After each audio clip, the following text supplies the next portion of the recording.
And we are live. Hello there. I hope you guys are doing awesome. Welcome back. Today I have a special guest. She's awesome. I've known her for a minute. Well, Couple you minutes. look awesome. So I just want to get her perspective on certain things to help all of you guys out who, I guess, either are too shy or, aren't as open to, ask for help, right? And, her being older, not old, because I don't think we are old being compared to like zombies. Oh, yeah, it's about to get raw today. So I guess, first of all, you're awesome to be here to, I would say, like, to be open to actually share, because there's a lot of people out there who are like, oh no, I'm not trying to express everything, it's just fine, cool. I'm not here to be like, hey, this has to be said and help them. That's gonna help me. Just kind of, I guess, share who you are, how you were raised, because I think that right there will kind of, I guess, show who we are as we age in life. Like, oh, I was beat when I was a kid, I didn't have food when I was a kid, or you didn't have mom and dad around, because I've just seen things that, I guess, for people as they age, they kind of be like, oh, I had this happen, so this is kind of why I am how I am. And I'm like, okay, I can see that, yes, but we're gonna start with that. Mm-hmm. Yeah, for sure. Thank you, Jay, for asking me here. Hey, been homies for a minute. Yeah. Started working together, and then the common denominator, I think, was the BJJ. That also means Brazilian Jiu-Jitsu. Yes. Yeah, because you have a lot of people out there who's like, BJJ, that sounds... It's gotten so big over the last 20 years that if you don't know what BJJ is, then you've been under a freaking rock, okay? Yeah. But anyways, part of the whole martial arts community. My name is Terri, Ayash, and I'm 52 years old. All right. Too. Hey, I just say it, That's just awesome. That's just the way I roll. I got no shame. But who I am, as of right now, still working on that. I think that we're always changing, but you're asking the basics, which is born and raised in San Diego, SoCal, and I'm the youngest of 4 kids. I'm the only girl, which probably goes, oh, that's why she is the way she is. Yeah. I've always kind of felt a masculine energy, based on I was the youngest, 3 older brothers. They were all close in age, and then like 3 years later, I come out. You know what I mean? And all my life, I heard from my mom like, "Oh, you were not expected. Like you just appeared." So I kind of just appear out of nowhere. Maybe that's where I get it. I don't know. So my mom and dad were always together up until the day my dad died. My dad passed away, a few years ago now. Actually, a lot longer than a few years. But he was always like the solid rock in my life, even though he wasn't around a whole lot, and that's not because of that he didn't want to be. He was always working. So my dad was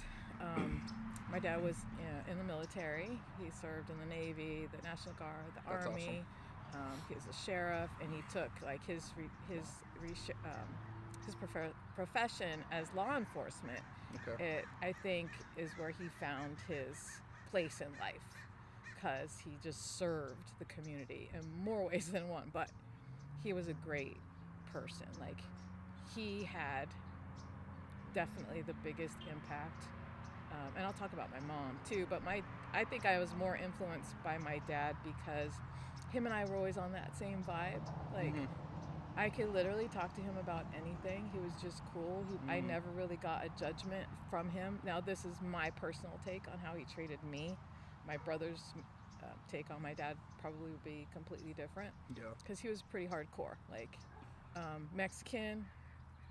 My dad's Mexican. And, you know, his background is pretty typical of, I think he was first generation born. You know, his mom was pretty tough. She crossed the border, you know, and that was a tough life. Like, that's tough. Yeah. People just think, you know, it's easy to come across the border and live a life, but it is really brutal. You know, it's a brutal life. And he was and I bring that up because I think that's what set the foundation for who he became. Mm-hmm. You know, he wasn't really raised by his mom. He was raised by his grandmother and his aunts. But that's kind of how it goes, like in, you know, immigrant families, like it's a village. And then my mom,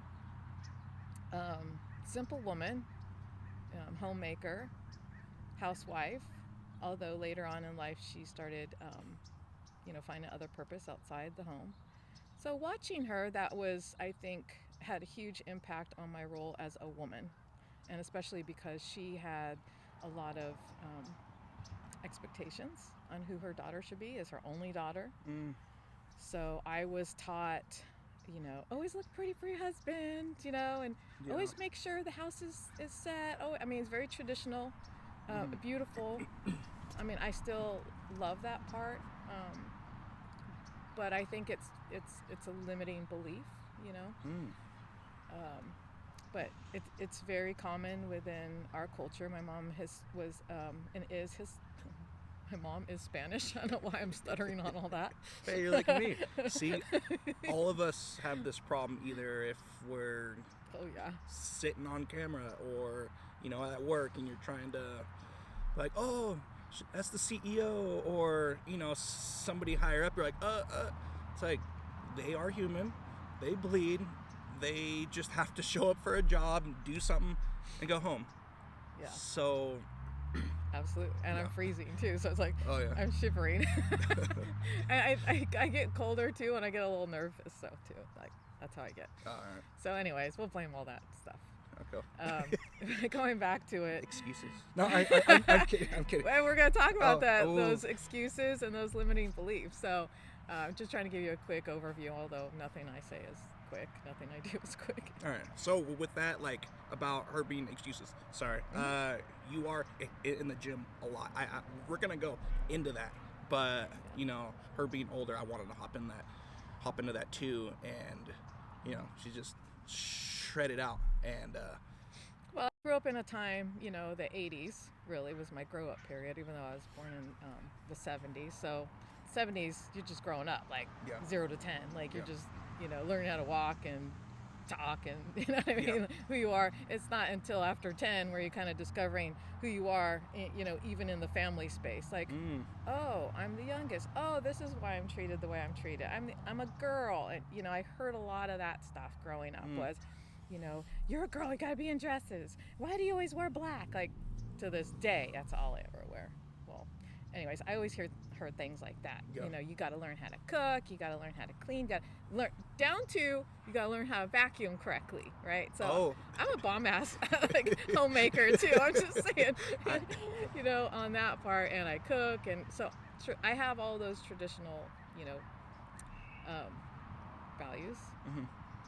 And then going ahead, growing up with 3 older brothers, so I learned how to, you know, scuffle, hold my own. I was a little runt, like, you know, my older brother used to hold my forehead while I'm like, son of a bitch, right? Like, so I think that cultivated the fight in me, which was hard because here on one hand, I'm growing up with 3 boys, like boys, right? Like, stories of like being mean to cats and stuff like that, like boys you know, old school boys. And then on the other hand, my mom being like, you know, you can't do that, you can't get dirty, you know, play outside with your brothers, like you need to play, and it was natural for me, like, to do both. I did love to, be around my brothers. I always got in the worst trouble with my brothers, but I love to be around my brothers.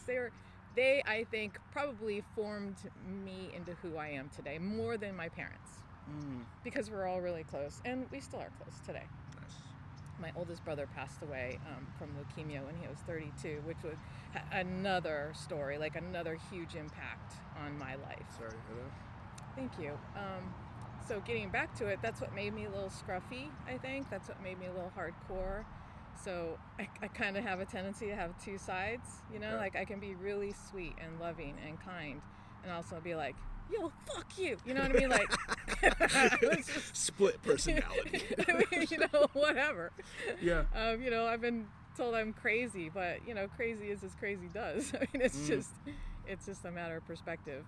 But growing up, yeah, I was always kind of trying to figure out that balance, like I didn't like to do boy things because, I like my comfort zone. I like being a girl. I enjoy that part, but I could just relate to both. So, and then going into teenage years, I rebelled. I was like, no, I don't want to be that pretty girl. So I was like, fuck that. I'm listening to punk rock. Like, it was punk rock all day, and that's when me and my mom especially, like, clashed the most. I mean, that was like, why are you dressing like that? People are laughing at you. I'm like, oh, cool. I don't give a fuck. Like, you know what I mean? Like, Yeah. And that's when I met, the man I'd spend half my life with. Because when we're teenagers, we actually met at San Diego County Fair. It's like one of those cute little romances when we were 15. So he was my high school sweetheart. Nice. And we connected, I think, because then we were extremely compatible. Okay. We were both kind of rebellious and creative. He was punk rock, and like I admired that. I admired how he was just rogue, like he just did what he wanted to do. And I thought about that through all the years, going back to that original love, it being just truly genuine. Okay. So we had our ideas, like as a couple, what we wanted to do. You know what I mean? Like things that he wanted to take on. Yeah. And I think when you're a teenager, it's like that's when your true nature comes out, like what you really want to do, what you really want to be. And then you have to fight the obstacles from your family or friends, the outside, influences. So once we got married, which is something I wanted, because like that's what girls do, like they get married and they clean houses and they cook. Yeah. That's why I had to fulfill that obligation. Okay. Yeah. Air quotes. Okay. So family puts a lot of obligations on you, so it just is what it is. How did you kind of see that and were like, okay, yes, I'm gonna be home, I'm gonna be a mom, or but not yet, right?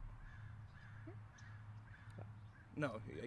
Okay. Let me go back. So you weren't a mom yet, but you just wanted to, be like, oh, I have to be like an awesome wife.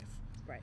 But that's just how you were raised. But I'm Right. sure it's, well, if you kind of see it back then and then now, it's way different because you got the man works and the woman works. So it's also us men, we need to learn how to clean. I hate cleaning. No, I don't. I hate cleaning. But if you're gonna make her happy, your spouse, whoever happy, you kind of have to kind of help out a little bit, because hold your own. You know what I mean? I know so many men who are like, oh, I'm big and bad this one, I have to go to work and I come home and I expect a meal. I'm like, okay, I got it, but how about them? I rarely clean the house. Yeah, but if I do, it's some work. I'm like, I'm not trying to be down on my hands and knees scrubbing. Oh, you have to get, all that stuff. And I'm like, bro, that's why I don't clean. Well, I think that, when you talk about relationships, it's pretty common knowledge now that compatibility is key. Like, you don't have to be or feel like you have to be something as a husband or wife. What you have to do is say, this is our common ground, this is our common denominator, what works for us. So when I go back to that transition between being this punk rock girl in the 80s, you know, and then going into like a traditional wife for 20 years, like you go, well, how did that happen? I think that's what you're asking, was the transition. And yeah, we had ideas, we had thoughts, we had plans. Like we both, you know, he went to law school because that's what, you know, he was kind of told that's the proper way to live. Yeah. And then I always wanted to be an artist. Again, that's the background, right? So my mom had a huge family. My dad had a pretty big family, and they're both artists. Like my grandma on my dad's side was a beautiful guitarist, a beautiful singer, like a Mexican, like they have that resounding voice that's just so impactful. Yeah. And then my mom's side will share, you know, they're littered with musicians, like brilliant musicians. Like two of my uncles that stand out were classical guitarists, like Spanish guitarists. Then they made their sons those guitarists. Okay. And then my other uncles, like, you know, video, both my grandmothers were painters. So that is kind of like in my DNA, you know what I mean? So that's what I connected with, was the art side. So I ended up going to Art Center in Pasadena to do some illustration. Then I transferred over to San Diego State, do photography and printmaking. That was what I wanted to do. So like going back to when I met my, you know, my ex, that's the way he was too. He was a musician. He played bass. He loved music. So that was like our compatibility. And both our home lives were very similar. You know, like his parents were still together, both from similar backgrounds, kind of parallel, both raised in a traditional Catholic home. You know, and he is mixed Portuguese and Lebanese, and then I, you know, had the Spanish Mexican thing. So the Portuguese Mexican Spanish thing that all kind of made a melting pot. What I'm saying is that we both kind of had those same traditional backgrounds, like what his role as a husband should be and what my role as a wife should be. We didn't know this because we were young. That's how it happened. But now I look back on it, I'm like, well, that's what kept us together, you know, was at first it was the art creative thing. And then as we got married and had children, we both fell back into those traditional roles. You know, like he was like, all right, I just gotta make money, take care of my family, you know? And I was like, all right, I gotta, like, you know, put the cleaning gloves in. And I went all in. Like I got the Martha Stewart fucking book, and like I went all in. Like my daughter was home birth. Like, dude, when I go all in, I am all in. Yeah. Like sewing her diapers, cloth diapers, washing that. I mean, extended breastfeeding. Like I was serious hippie, you know what I mean? So that was the transition. Like you have this idea, you know, in your spirit, what it is that you're here to do. And then something kind of changes in life where you go back to the default. It's like the default setting, you know, and you have to clear your iPhone and go like default because like I got too much shit in there. Yeah. Go to the default, and usually that default is the root of how you were brought up. So I think that's why a lot of people say when they're older, well, I'm this way because of this. Well, you have a default setting, right? Because like after having my children, I realized between 0 and I'd say 7, they're just like collecting data. You know what I mean? They don't even know what they're collecting. It's just Wait, how's that again? All right. Edit that. Probably not. All right, we'll see. You're just little sponges. Yeah. You know, I see it like like I have a grandbaby now, and I can see like she's just taking in it more as energy. Okay. You know what I mean? So it's like the energy of the home environment. So that's what, you know, we try and do as parents, is keep the home calm, and so that's what they're receiving. And if you have a home that's volatile, you know, then that's what they're receiving. Yeah. So then later on, like you're wondering, why's my kids so fucking nuts? It's because you're nuts. You know what I mean? So it's just kind of the kids will always reveal who you truly are. You know, like at the end of the day. But yeah, so falling back into those roles, like I said, I was all in. He was all in, so he was all in his roles. Like he was still is. He's a hustler. Like, he works hard. You know Yeah. what I mean? And he took care of his family. You Okay. know, like, I'd say we actually had we were compatible at the beginning, we were compatible in the middle, and then what things just happened? kind of went haywire at the end. Like, I wanted to break out of that. This is how I see things, right? He's Okay. going to have a different view, but I feel like when we had gone through a lot of ups and downs. I mean, course. you know, we were together from when I was 15 to when I was like 40. Okay. So, you know, our lives were like a vine, you know? Yeah. And we didn't have to think through all this shit that these couples now have to think through. Like, who's going to do this? It's like, I think it was probably because I was more submissive to the situation. Okay. Like, I'd be, okay, wherever you want to go, whatever you want to do, whatever. Okay. I mean, I have my opinions. I'm Yeah. still like Terri, you know, not from the Bronx, but from my brothers. Terri from my brothers. Like, you know, Yeah. I'd still tell like, what the fuck? You know what I mean? Like, I didn't like things. Yeah.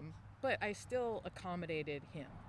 Okay. See what I'm saying? Like, in my opinion, and that was like to no fault. It's like he made me. It's just my natural default Yes. was to be submissive, was to be, you know what I mean? All these things. So therefore, I think we both didn't like that we were in those roles. Him probably more than me, Okay. because he had this spirit of, you know, creativity and everything that I think that he really wanted to, you know, do and be. He wanted to travel and he wanted to do all this stuff. Mm-hmm. And it was really hard to fall into that traditional role of like, you ain't shit unless you're taking care of your kids and your family. So, Wow. and he wanted to be the best at that. So I think that's another commonality that we had was whatever it is that we were doing, we had to be the best at it, you know? Yeah. And yeah, I think the break apart was, I felt locked in that role and I just didn't want to be anymore. My dad had passed away and I felt like, it's kind of funny, it just occurred to me. I feel like that was metaphoric in the way that my dad died, therefore all my traditional roles died with him. Does that make sense? Yeah, because you were more in tune with him and you spoke to him, you were open more with him than your mom. And when he, you know, he passed away, you're like, I don't have to kind of to live how, I guess, like is being portrayed. I connected so much, I think, with him. Yeah. You know, and still to this day, it's hard not to cry to talk about my dad because I was so connected to him. You know what I mean? Like, when he died, I just felt like my whole world just went, psh. I don't have no tissue. All right. All right. I breathe through these things. And I'm crying. Oh, it's this way. All right, okay. But yeah, he is my rock. Like, and I didn't realize that until after he died. And Yeah. literally, I was like, well, I got no foundation, so it's like a sinkhole. Like my life just went, you know. I got good sound effects. So, how do you hold that off now, as in to have, I guess, like a like that wall that you don't, because like I'm sure at the gym or whatever, you're tuned in. Mm-hmm. You're like, I don't gotta worry about life or anything, but like for me, I have a wall up because certain things will happen. And if I'm speaking to whoever, wherever on here, I have that wall that I don't go over, because if I go over, I'm just like, you know, it's very common. I think that's why a lot of people don't really know themselves, because when you really get deep, shit like this happens. Yeah. And people are like, oh my God, you're crying. Like, you can't be crying while you're talking on camera. Can't be crying. You gotta like hold yourself together. You know what I mean? And so that gets into us, and we're like, yeah, I don't want to go there because I can't handle. And plus, you know, I got to take these kids to school, and I got duties to fulfill. You can't stop and take time to process the pains, the grief, the joys, the things throughout your life, because you just got to keep going. Especially living here in SoCal, like you don't have no time to sit on the toilet. You know what I mean? Like, okay, that's all. You're just sitting there, just oh, it stinks. Great, just. I mean, you know, I want to go kind of in order, but when you were talking about that, you know, things do pop up when I talk about Oh, the yeah. gym and how I got there. Hold on, no, hold that, no. I'm Hey, not. we'll, That hop was into the my gym stop. world. Pause. Cut. Just kidding. So yeah, so after he passed, you were just okay.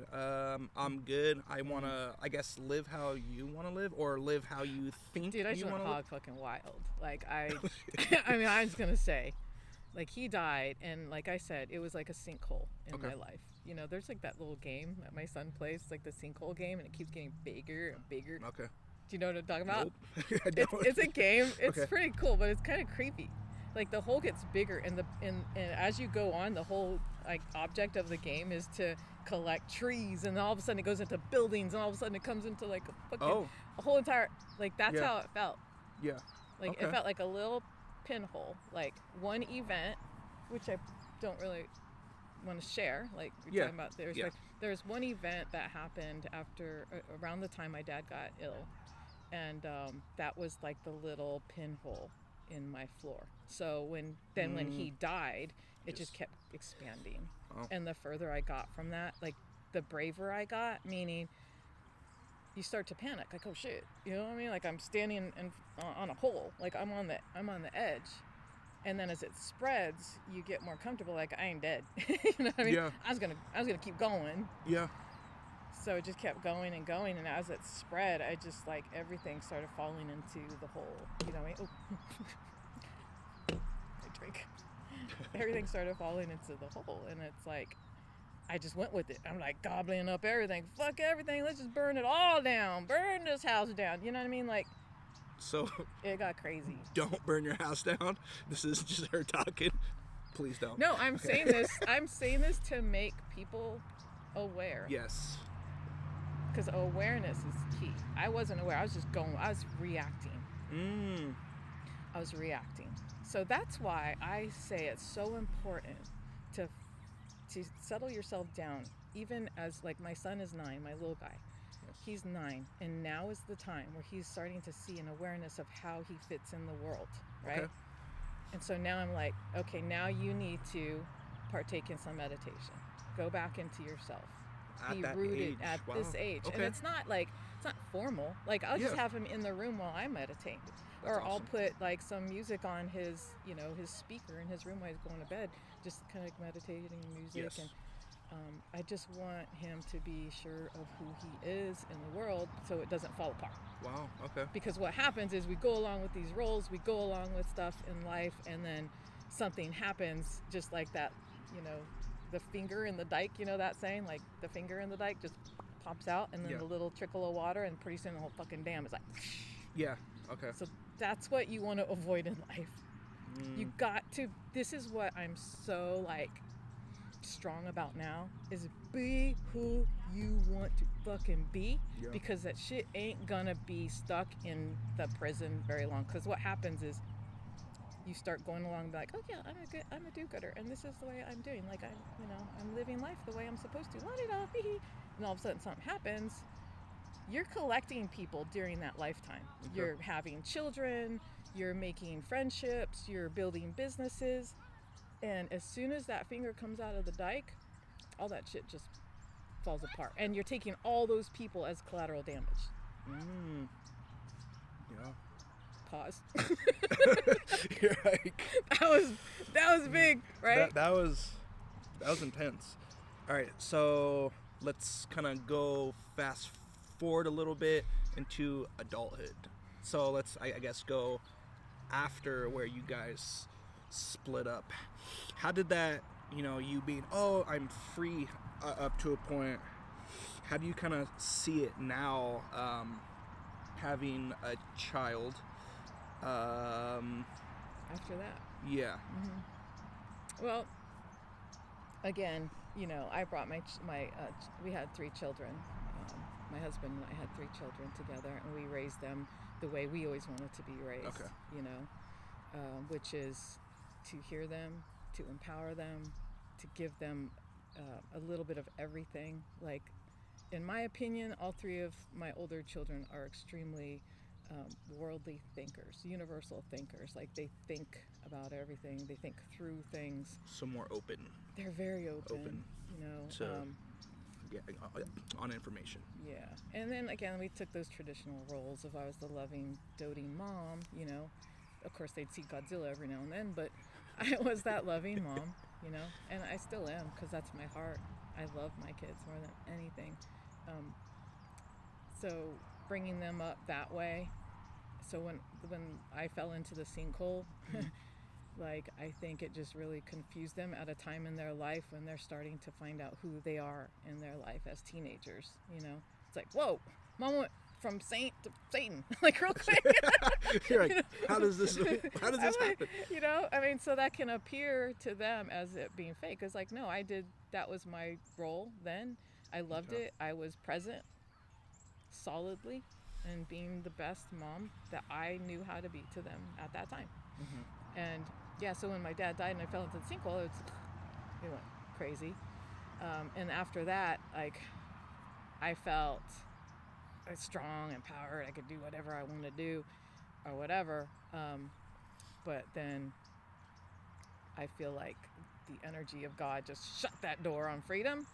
I got pregnant with Marcel. Mm-hmm. And then I, again, fell back into the role, like, oh, okay, like I'm back in mom mode. Okay. But then I didn't have the house that I had, the foundation that I had built up with my husband. Mm-hmm. I didn't have a foundation. So it's like, okay, me and this baby are being, you know what I mean? Like Phoenix rising out of a sinkhole. Yeah. I mean, that's kind of how I can compare it. All that from my childhood, even throughout my marriage, I was really big into fitness. Okay. Which is, I feel like, kind of why I'm here, talking to you. When I go on, you want me to go into the background of that? Like, yeah. Where that started? So my dad, like I said, was military and law enforcement. And he was the product of a traditional Mexican diet. Lard, beans, tortillas, tamales, Tortillas. So my daddy became a big dude, So he, when he was in the Navy, he started kind of shedding that. And then when I was 5 years old, he graduated from the Sheriff's Academy. Nice. In San Diego. And it was like, I still remember that day of him giving the award. But actually, I remember all of the follow-up from that was kind of like his training. So I mean, the Rocky theme, Rocky the movie, like Sylvester Stallone, that record was always playing in my house. My dad was doing his calisthenics in the living room. Okay. It's getting shredded up. Yeah. And then you have some people who just hop behind us. It's fine, but it's a park. It's a public area. Thanks, guys. If you guys see this, they're putting us on influencers in the wild. Like, that. They're recording us right now. And they're on their phones, and they're really. I'm gonna stop that. Okay. Yeah. Back to it. So that was my big influence, was watching my daddy. Like, he was doing push-ups, and I was just, so he always had his shirt off, and I was like, I just saw that. I was like 5, 6, 7. Okay. You know what I mean? Like, cool. It's what dudes do. Yeah. That was my opinion. And then, my brother's playing football outside. I always wanted to be out there. I wasn't supposed to, so I got on my little yellow Schwinn, and we just ride as high up as I can, and like go super fast, fall, scrape up my knees. I was a wreck.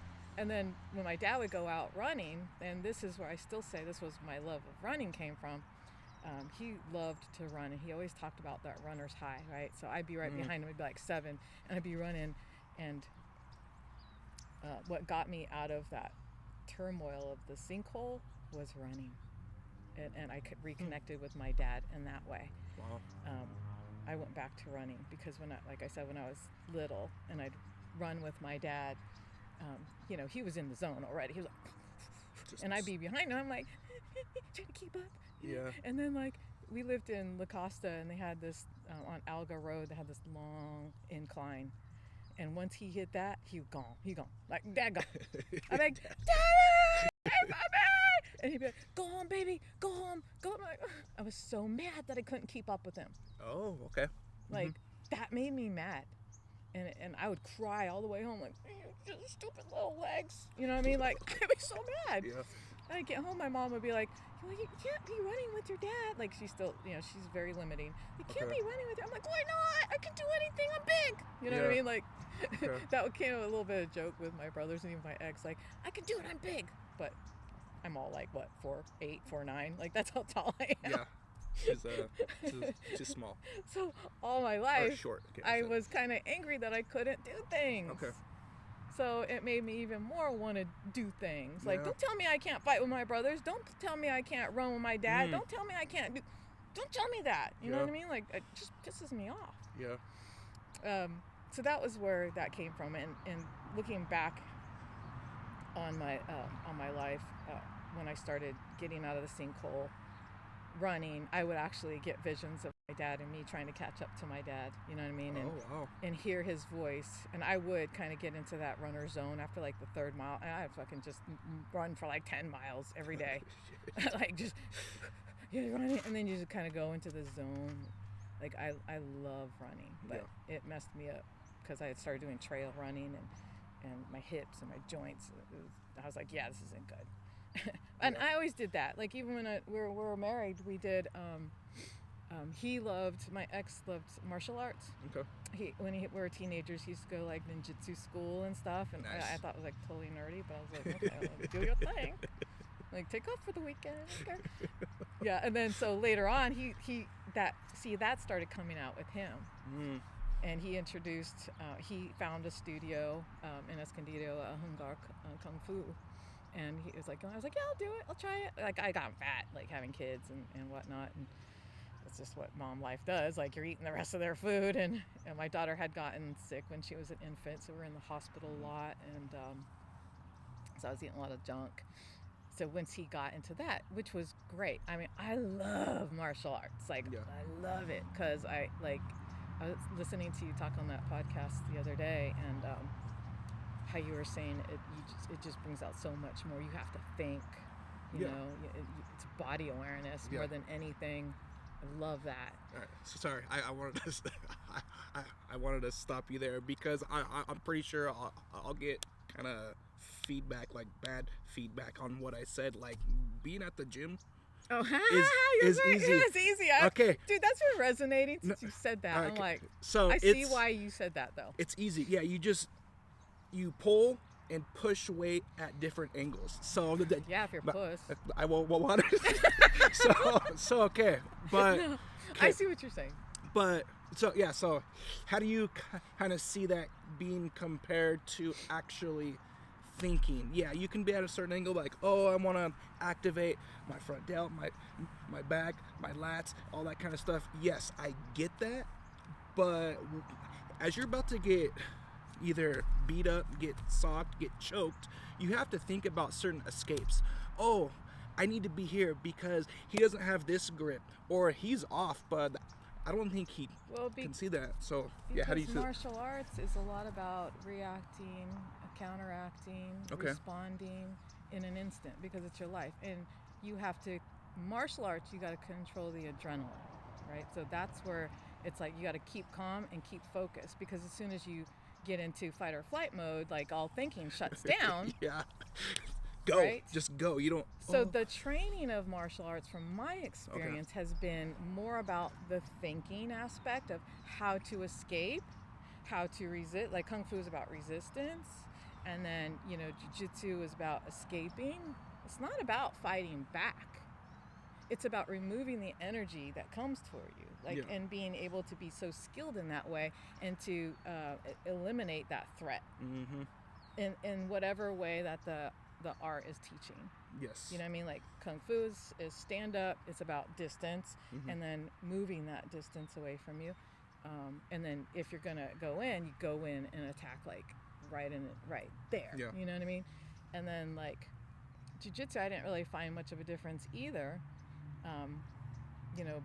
How to escape the guard. Like, it always starts on the floor, which is kind of weird because fights don't start on the floor, but they end up right on the floor. But as a woman, I mean, that's a different kind of scenario when I was doing those different arts. what it brought out in that fighter aspect in me. Okay. I was pretty uncomfortable with, like, because I was so comfortable in it. That makes sense? Like, yeah, I guess explain a little bit. What I see, yes, it's weird to have a dude and a girl to, roll around for like the average person. Now, yeah, for me, I'm not even like I'm not even on that. Oh, I'm a dude. I'm in a girl's legs. I'm way off. Not, yeah. I'm like, okay, like you're gonna submit me, you're gonna sweep me, or you're trying to set something up. I'm just trying to move, and I'm trying to attack, or all that kind of stuff.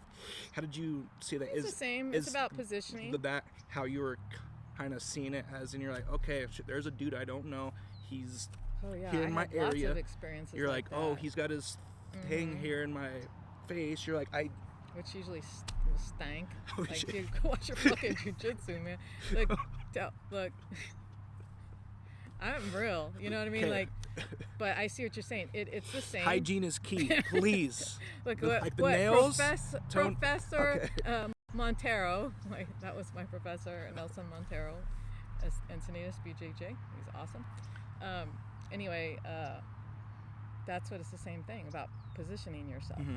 And I, of course, had in Kung Fu, same thing. Like, being 4 foot, 9 to 11, sometimes there's a range. 120 to 135 pounds, which is my range. I realized that, like, in jiu-jitsu, it's all about leverage, positions, leverage. And when I would roll, I found it interesting that some days it would just be little Terri with like 4 other dudes that are like your height at about 30 pounds of mass. And what professor would always tell them is, don't avoid Terri, because Terri's going to teach you something. Mm-hmm. Right? Not everybody's going to be your equivalent when you are, sparring or fighting. Like, you got to learn from her, because it wasn't then. They're used to, when they're that size, they're new, like white belts or whatever. They're used to, using their bodies, their bigness, their power, whatever. Yeah. They don't think about the escape. Yeah. They think about matching the energy. But for me, I had also learned from this other guy that was in our classes at the time, Nate. I'll never forget his name. He's a little guy. Like, he was probably, I don't know, maybe 5'6", probably like 100. He was smaller than me. Like, wow. Okay. In terms of not height, but in terms of body mass. Like, I'm a thick girl, right? Okay. He was just kind of a scrawny little dude. And one time we were sparring together at class, and he says, Terri, you can't listen to that. He's teaching to those dudes. Yeah. How we need to think is the escape. Because we don't match up, right? Yeah. We don't. Obviously, all dude has to do is do his, put his weight on our chest. Like, okay, move. Yeah. And it's over. Can't move. Yeah. Yeah, you got to learn how to escape. You got to be fast. Yeah. Just so it's the speed. So when I would get, I'd have to roll with the bigger dude. They'd be like, they'd have to think. They'd have to like figure like, oh shit, where'd she go? Oh, what? Oh, she's over there. You know what I mean?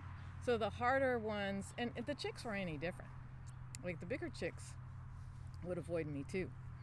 And after, they were kind of forced to roll with me, like, damn, like, you're hard, like. Yeah. Like, because just stay still. Not am I small, but I'm strong.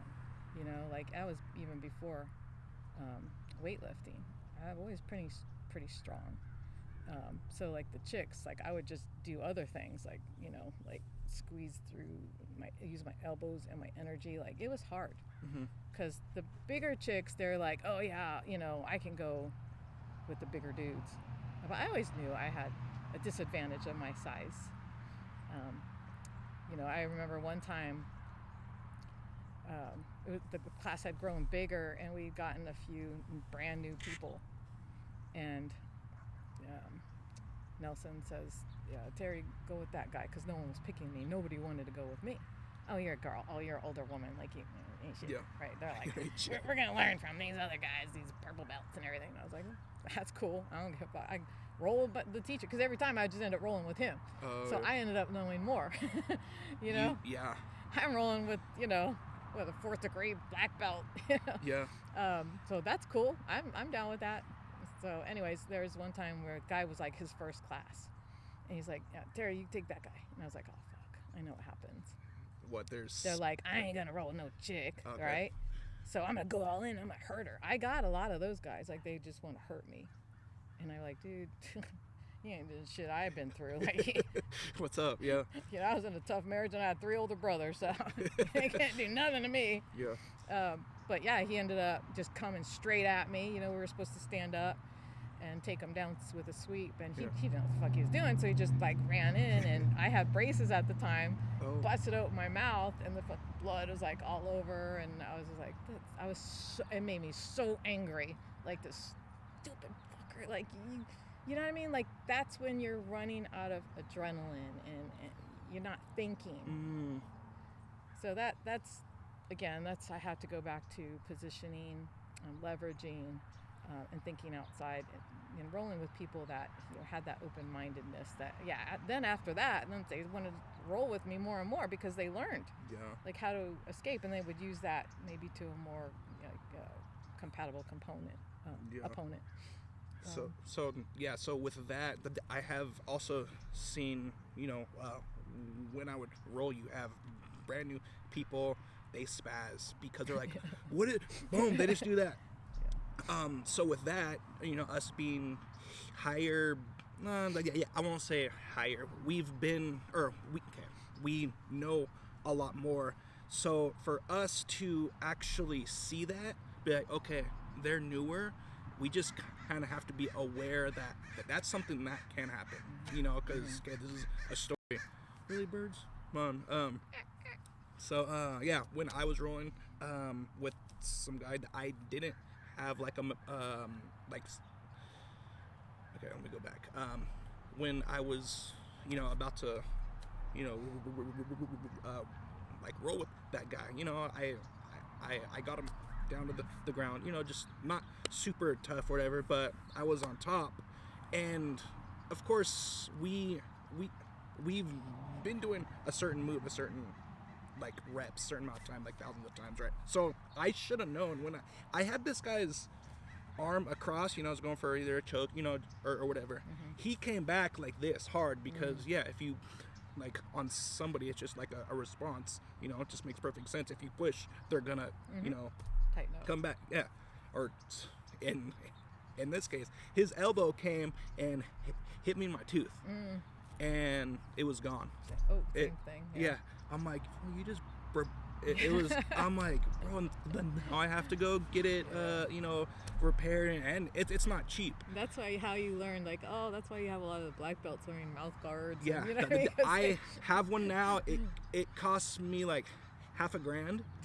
But I'm not sure if you guys are aware of, all over right here are fake, all because I wasn't told when I was super young, hey, you should brush, floss, and all that stuff. Oral hygiene wasn't. It wasn't a thing. In your life. No, because I was out and about. I would just eat sugar. I would eat ice cream. I would just, because I was always active, so it wouldn't be burned so fast. Yeah. And I'm like, oh, sweets, I love it. And of course, she was like, hey, you should like brush and floss. Yeah. I'm like, for what? I know everything. So I see it now. Whoever I meet, I'm like, bro, you need to take care. Like, you need to get your like some braces. No, I would say you had braces. Yeah. You have really straight teeth, right? And I was like, wow, that's awesome. Because I know people who don't.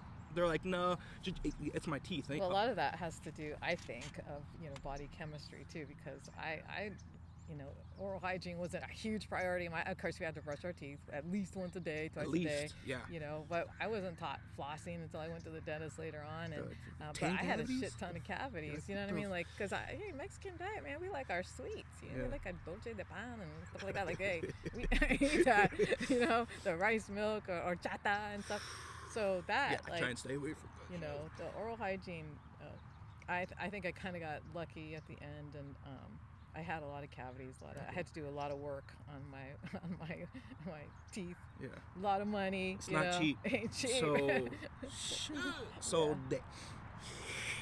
whoever's out there, you should get your stuff done, take care of your business. or that, because I'm sure you can see it too. If you're about to be out and about, like up on a date or whatever, and you're like, hey, what's up? And I look at that, right? That's the first thing. Yeah, you're like, either suckers me in or takes me away. I was like, dude, smile is like, denting. Yeah.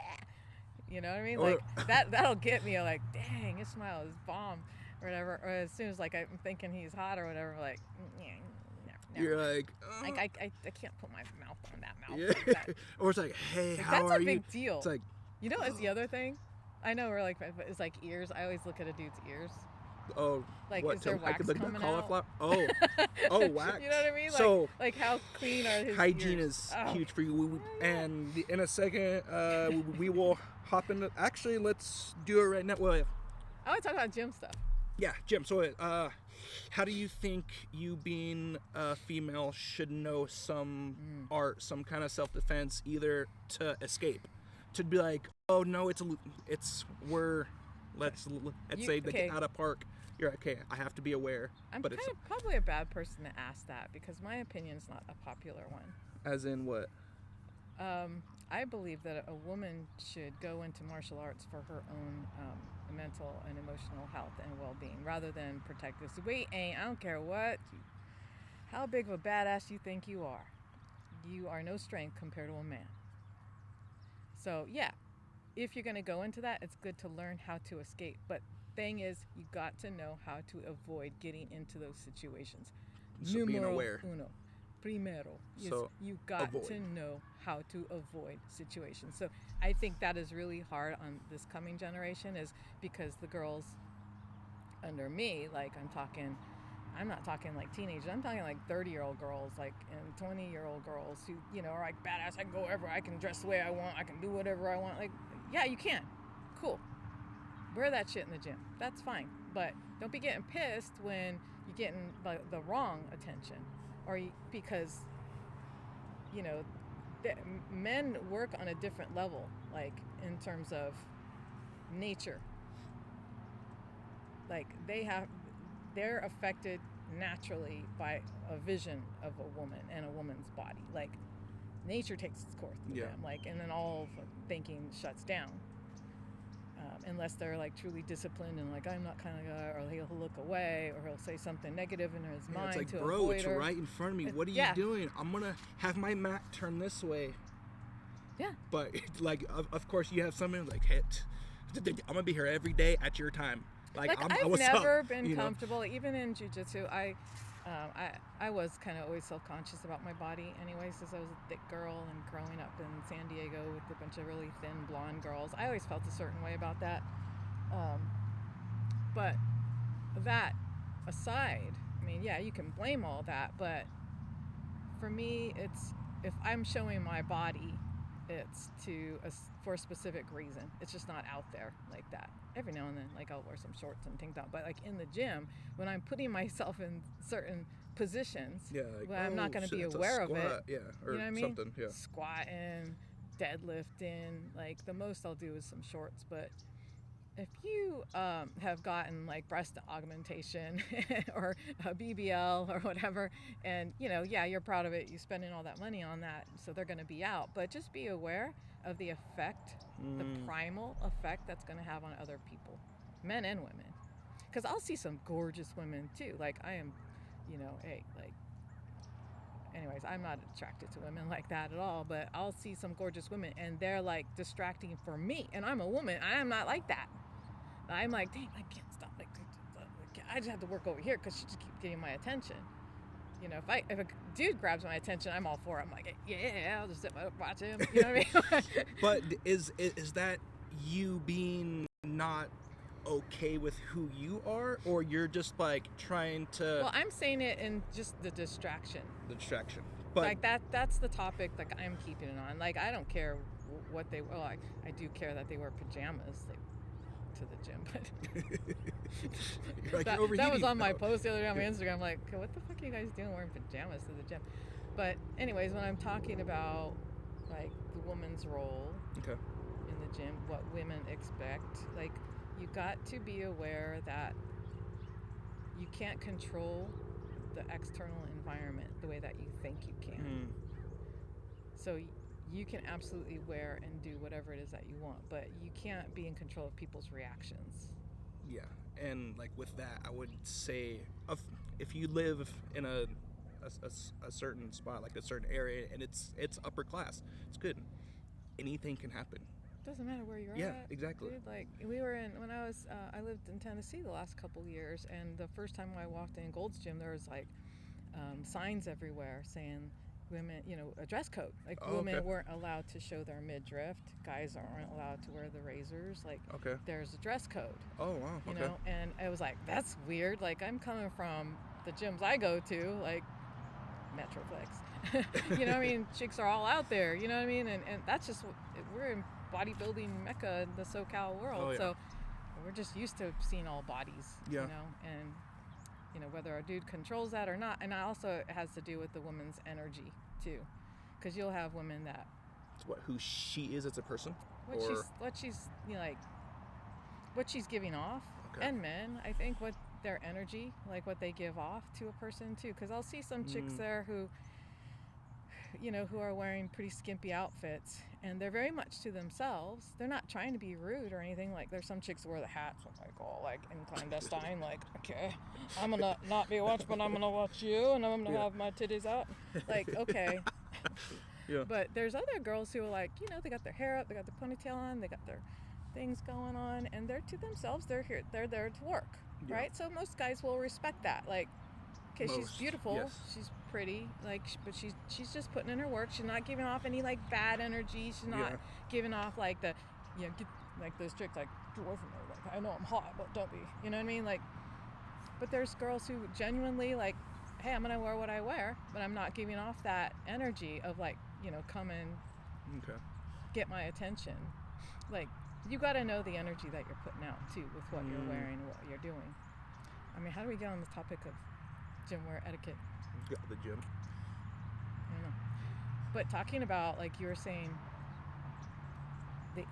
that's easy in the gym compared to like Jiu-jitsu, martial arts. or We'll say martial arts. whatever. Yeah, because you're like, oh, he's only no. I've been open. Trust me, I was closed off, but I was humble. Very fast. He's like, oh, you almost just killed me. Thanks. But I think that you can use a lot of that philosophy of the martial arts, bring it into bodybuilding, bring it into the gym. A lot of people disregard that.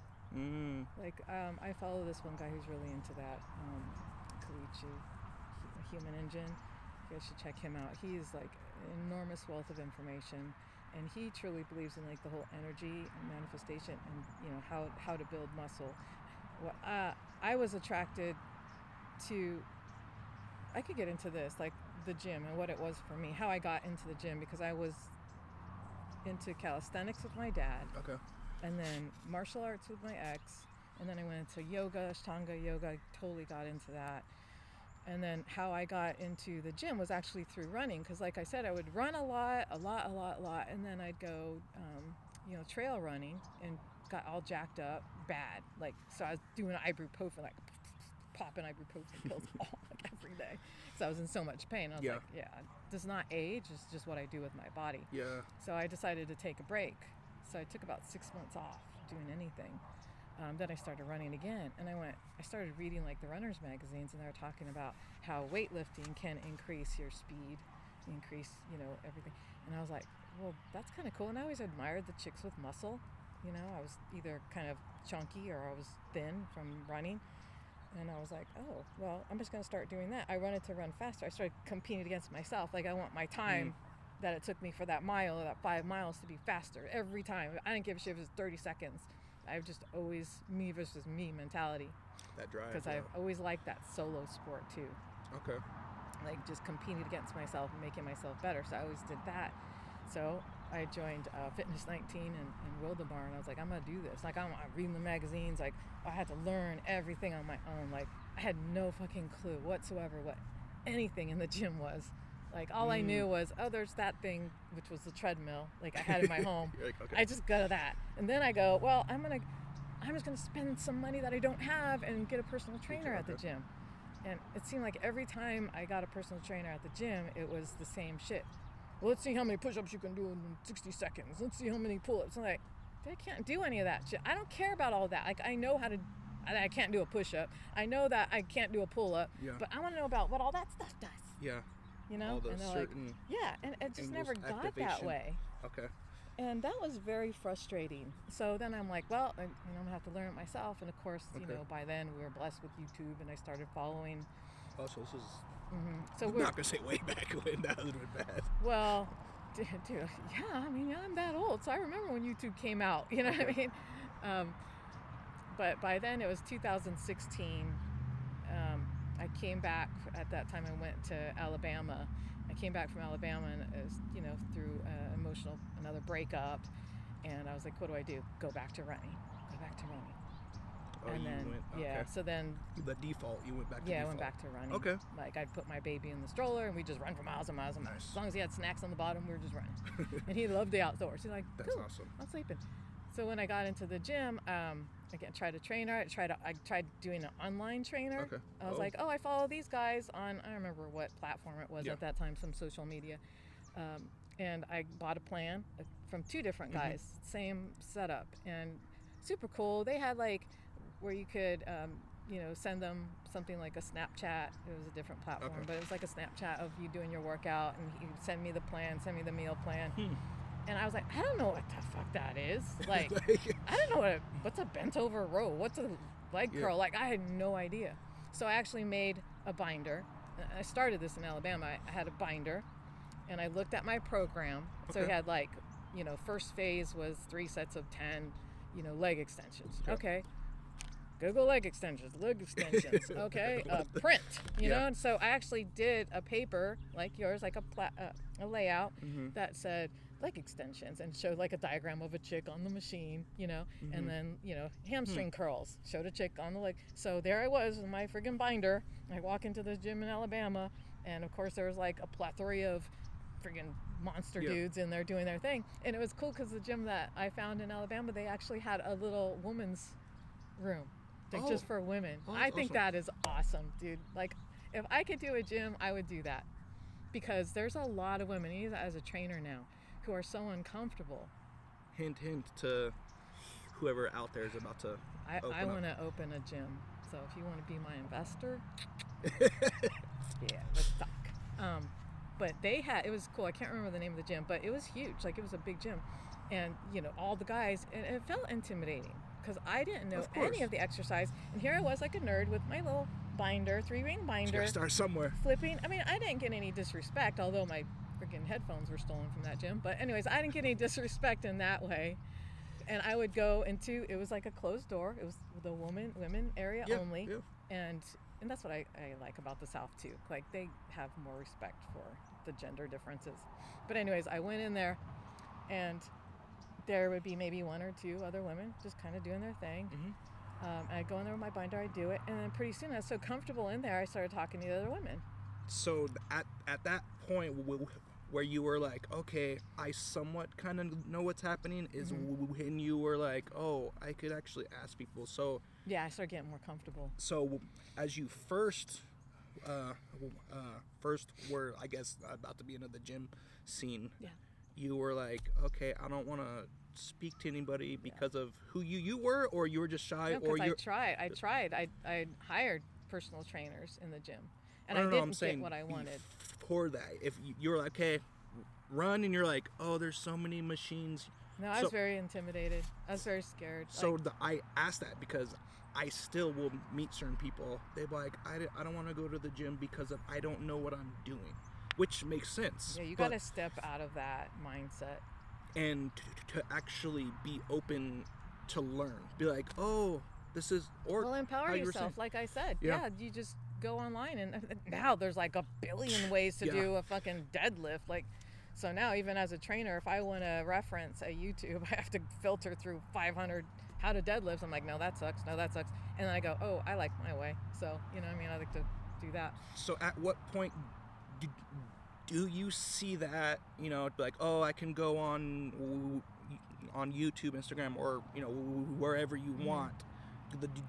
Do you see that as okay to learn from all of that information, or to hire somebody who actually knows what works and who is there for you? Because you have people, I'm sorry, instructors, who, you know, they be like, okay, you're here. She said that. Certain, because I know a lot who are there for you. They're like, hey, get your back straight, boom, boom, boom. And they explain it. And I think that's super important. Yeah. Like we have either the gym and in life, just about certain things. And that's not always, I mean, as a trainer now, I see both sides too, because there's a lot of people who want to go in there and they have an idea what they want. And I'm a straightforward trainer. I just say, look, if you want this, I ain't your girl. Like, I know all kind of trainers who do that kind of thing. I respect that, and you know, where I work now, we respect each other as trainers. You know, like you're training with me, you're like, yeah, I don't like your style, or I try to accommodate you. I'm not gonna say. Hey, I've never been told I suck. No, as a trainer, I'm saying to whoever, but, like, oh, you're too hard, or, you know. No, like, you know, none of us, I try to accommodate as much as I can. Of course. I'm not, this is all I do. Yeah.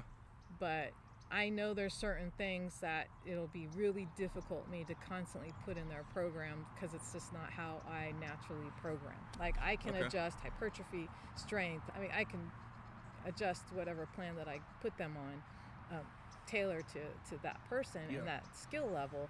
But if they're like, no, I just want to be, you know, killed in like boot camp style or whatever, I go, well, then just join a boot camp. There's no sense in, you know, paying for me. But there it is. You get what the trainer puts into it, you get what you put into it too, because like I said, there's a lot of clients who will come and be like, I want to do this, I want to do that, and I'm like, sweet, how are we going to set this up in your life, not just in the gym? You know, it's easy to blame the trainer if you're not doing what you're supposed to be doing, because honestly, there's probably, I mean, I don't know, I'm just talking out of my bunghole, is like 75%, in my opinion, trainers actually, you know what to do. If you are going to get a trainer, what I would always say is watch that person's style, watch them, because, you know, online they can put anything they want to put, you know, you can, but I think it's better to actually go to where you see a person. Like my very first trainer, when I got into Marietta, I watched him for a while, and you know, of course, I always feel like I relate more to the masculine energy. Okay. So I always wanted, when I went to a gym, I'm like, give me that big dude. You know what I mean? I mean, not only is that motivating because hot or whatever, but I feel like I connect with that energy. I don't connect with like, okay, now we're just gonna do some triceps. You know, like I'm not that type of chick. Let's get it. Yeah. Let's I like to train with big dudes, big strong dudes. Like I like to train like that. So at the same time, with that being said, you lift heavy. I would say you can outlift me, because I don't lift heavy anymore because of my job. You know, if I was, I guess, told certain things about my job early on. Excuses. I'm not trying to snap. Okay, here's an excuse. You don't like to lift heavy, Jay. Yeah, I'm not trying to snap my back off on a deadlift. Well, nobody that lifts heavy is trying to snap their... Look, well, I'm not because number trying one, to get injured. Number one, you have those limiting beliefs that you're going to get injured. You literally sound like those people like, I don't want to join jiu-jitsu because I don't want to get like banged up. Oh, that's different. You will get banged up. Yeah, you will. But if you lift heavy, you have that chance of... If you're not trained properly. Yeah. But it's up to you to, and this is why... I'm being humbled right now. Look at this. This is why I was speaking on finding the trainer that works for you. Does he or she have the knowledge of what you want to do? So here's the number one thing is you got to figure out what you want from the trainer. Okay, what you want, how much you're willing to put into it, and it has that person, is that person like a role model? Is that person, it's like a mentor, right? Yeah. It's like any Oh, kind yeah, of for sure. business, they always tell you, surround yourself, like, you know, you're doing the With podcast. So people, you want to go to yeah. people who are doing it, who have done it, and follow them and watch them, Yeah. right?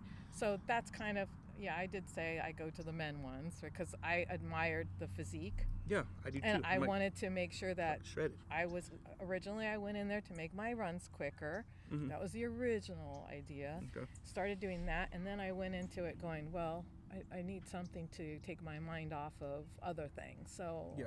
I'll go to the aesthetics. Yeah. So I found, when I came back to Marietta, I found the trainer, Greg.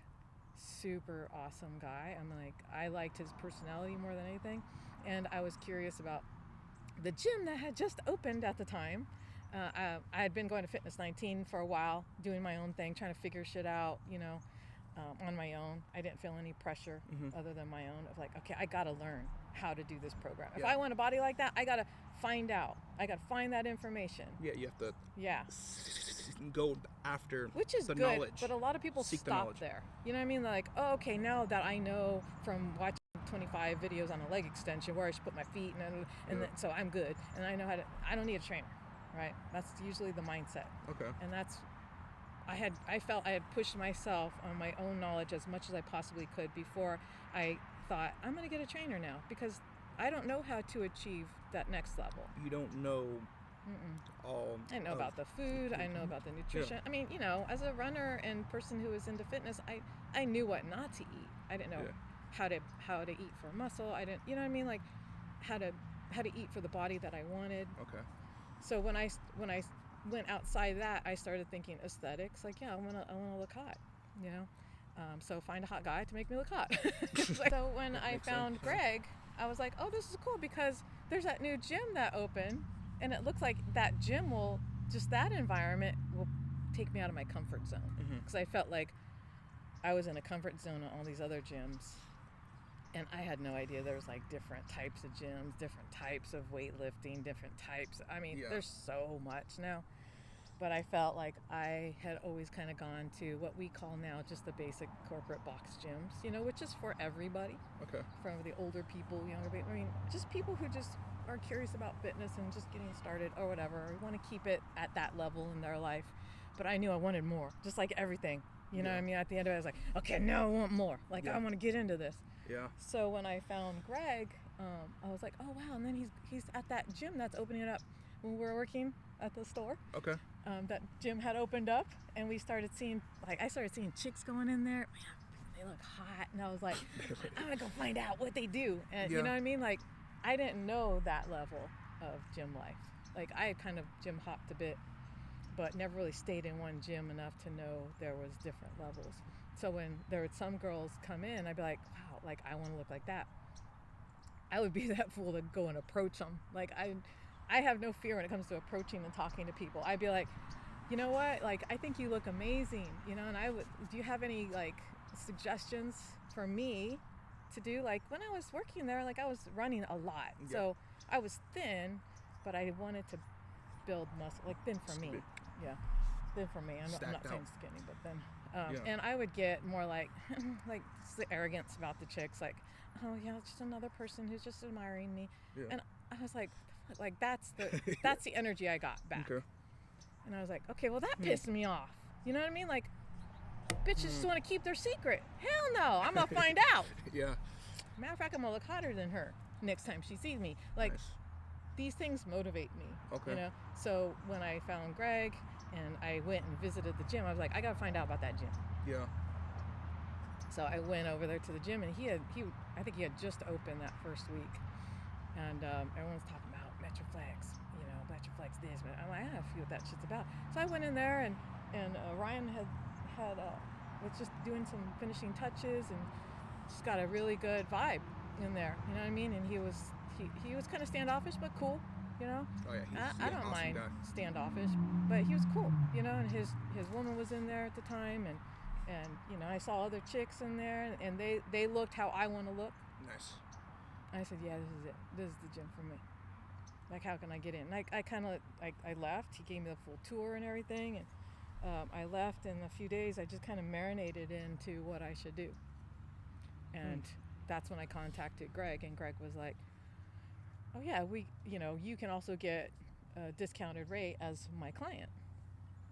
If you take me on. Anyways, I met Greg, and we sat and chit chatted, and again, he gave me a piece of paper with all this workout on it. Half of it, again, I didn't know. I was like, okay, so it would cost more to actually have a one-on-one with him. So I was very efficient. Like, okay, I don't know what like a row is, or I don't know what a pool is. Like, I had already been in the gym. I learned, but I wanted to know what I didn't know.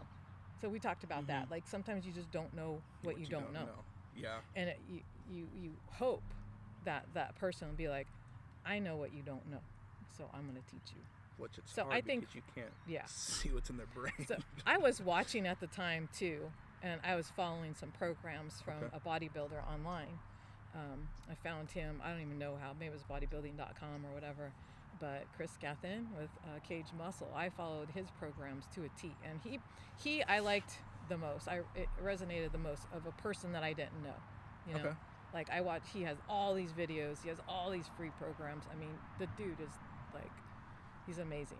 But again, I wanted that personal relationship. So when I met Greg, I just relied on him to show me how to raise my intensity physically. Like, Chris Gethin always talked about raising the intensity, but I didn't really know what that felt like. Yeah, okay, I got you. You know what I mean?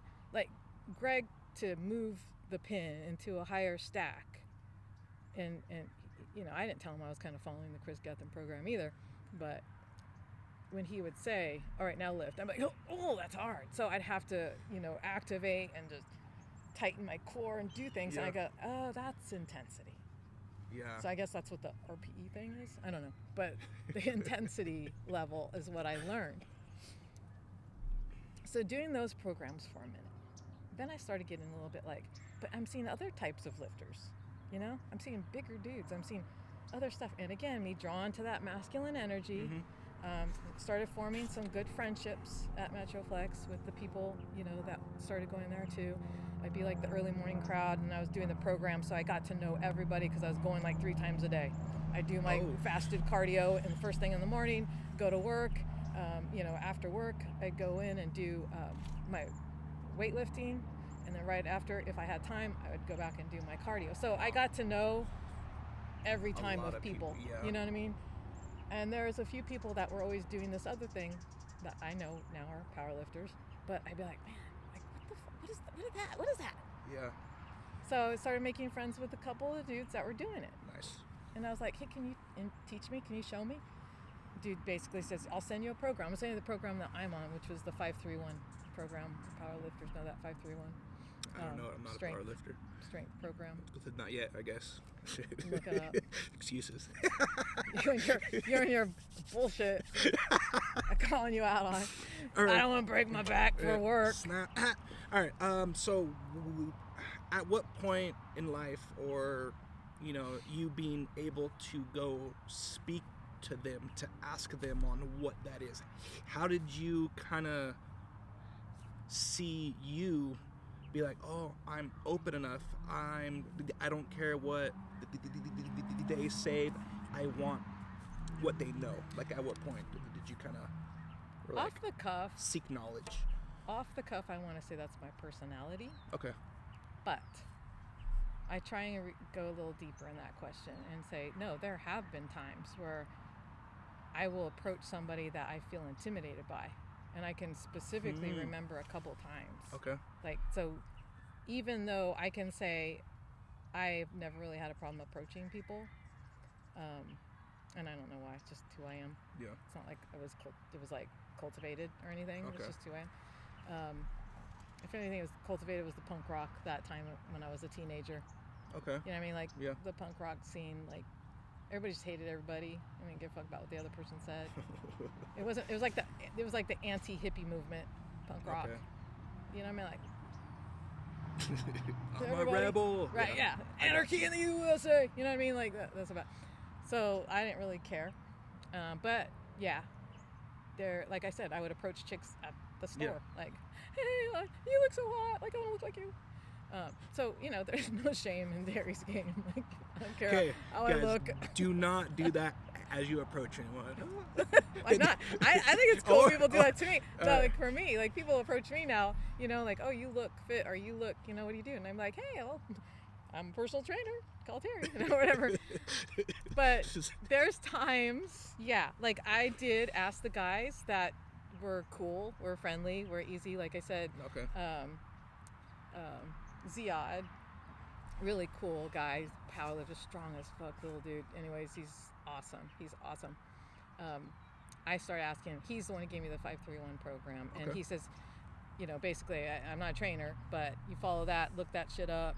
You have any questions?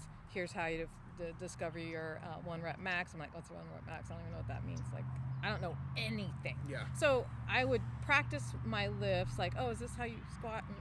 Yeah. When they were there, like Z and Matt was the other guy at the time, and Matt was a former like athlete, baseball player, or Nice. whatever. Super cool guy. Of course, these are like super hot guys too. Like I'm like, you know what I mean? Like that was the other incentive.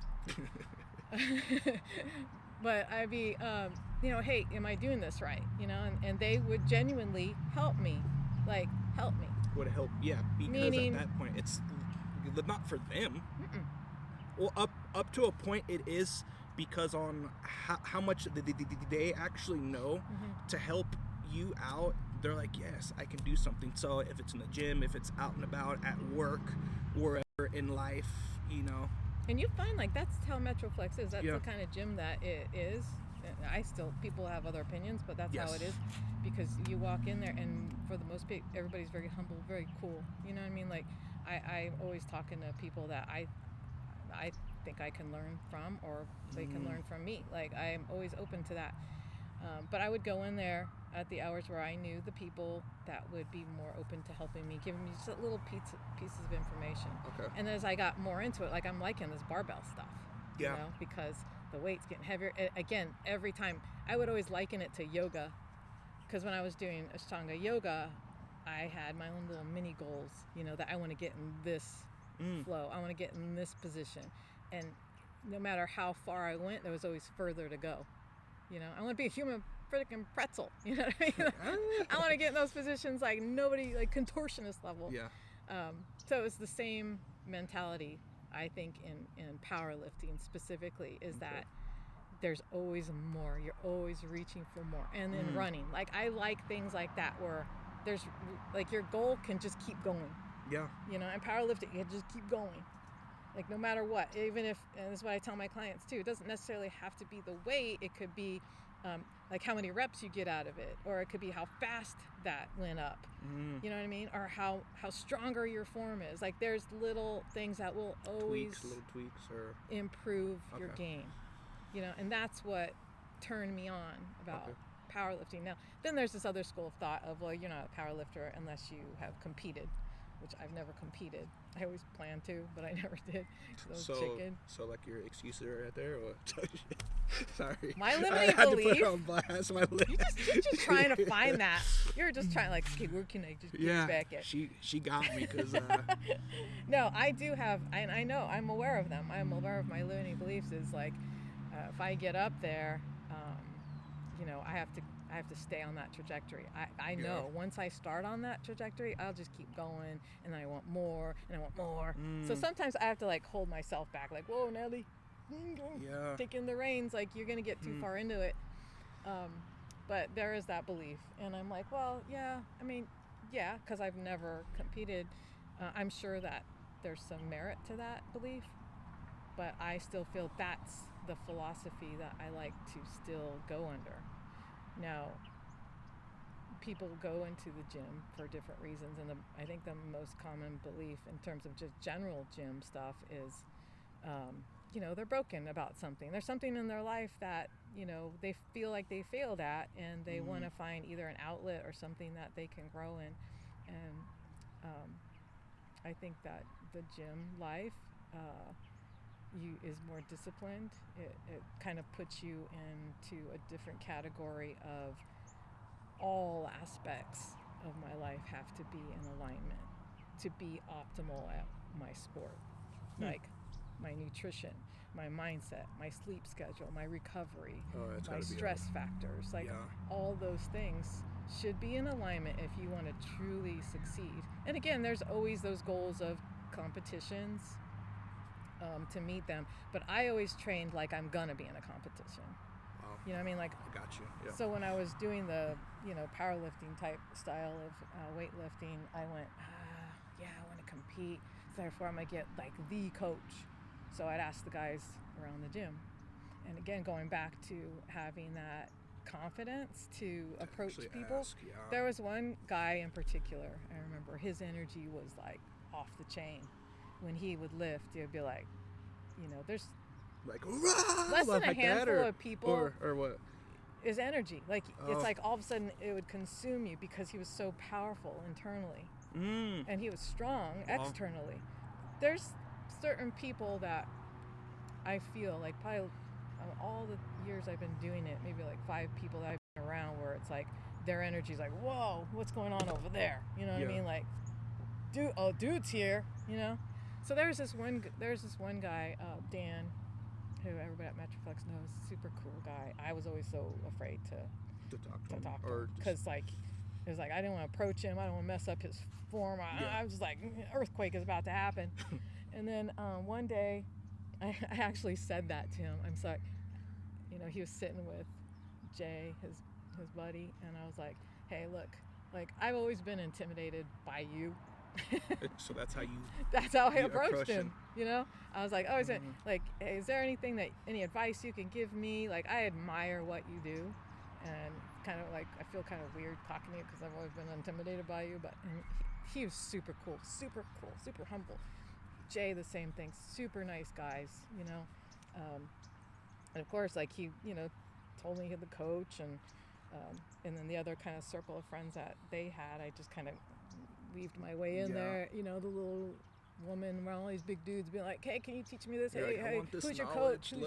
Hey, can you help me? You know what I mean? There's a lot of guys that were, and women that were, willing to help me out. So that's what I realized that's what people need when they go into the gym, is they need that sense of, hey, you're always welcome to come and ask me that. They need that someone that's open, to helping them.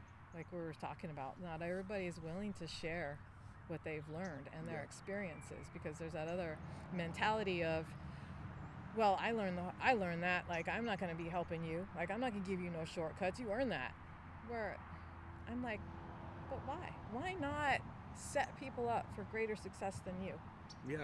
Like I want her to be better than me. You know what I mean? Yeah, but then you have people who are like, nope, I did this to get to where I didn't get help. And it's like, okay, well, you were the person who probably weren't seeking that knowledge. I feel like that's ego-driven.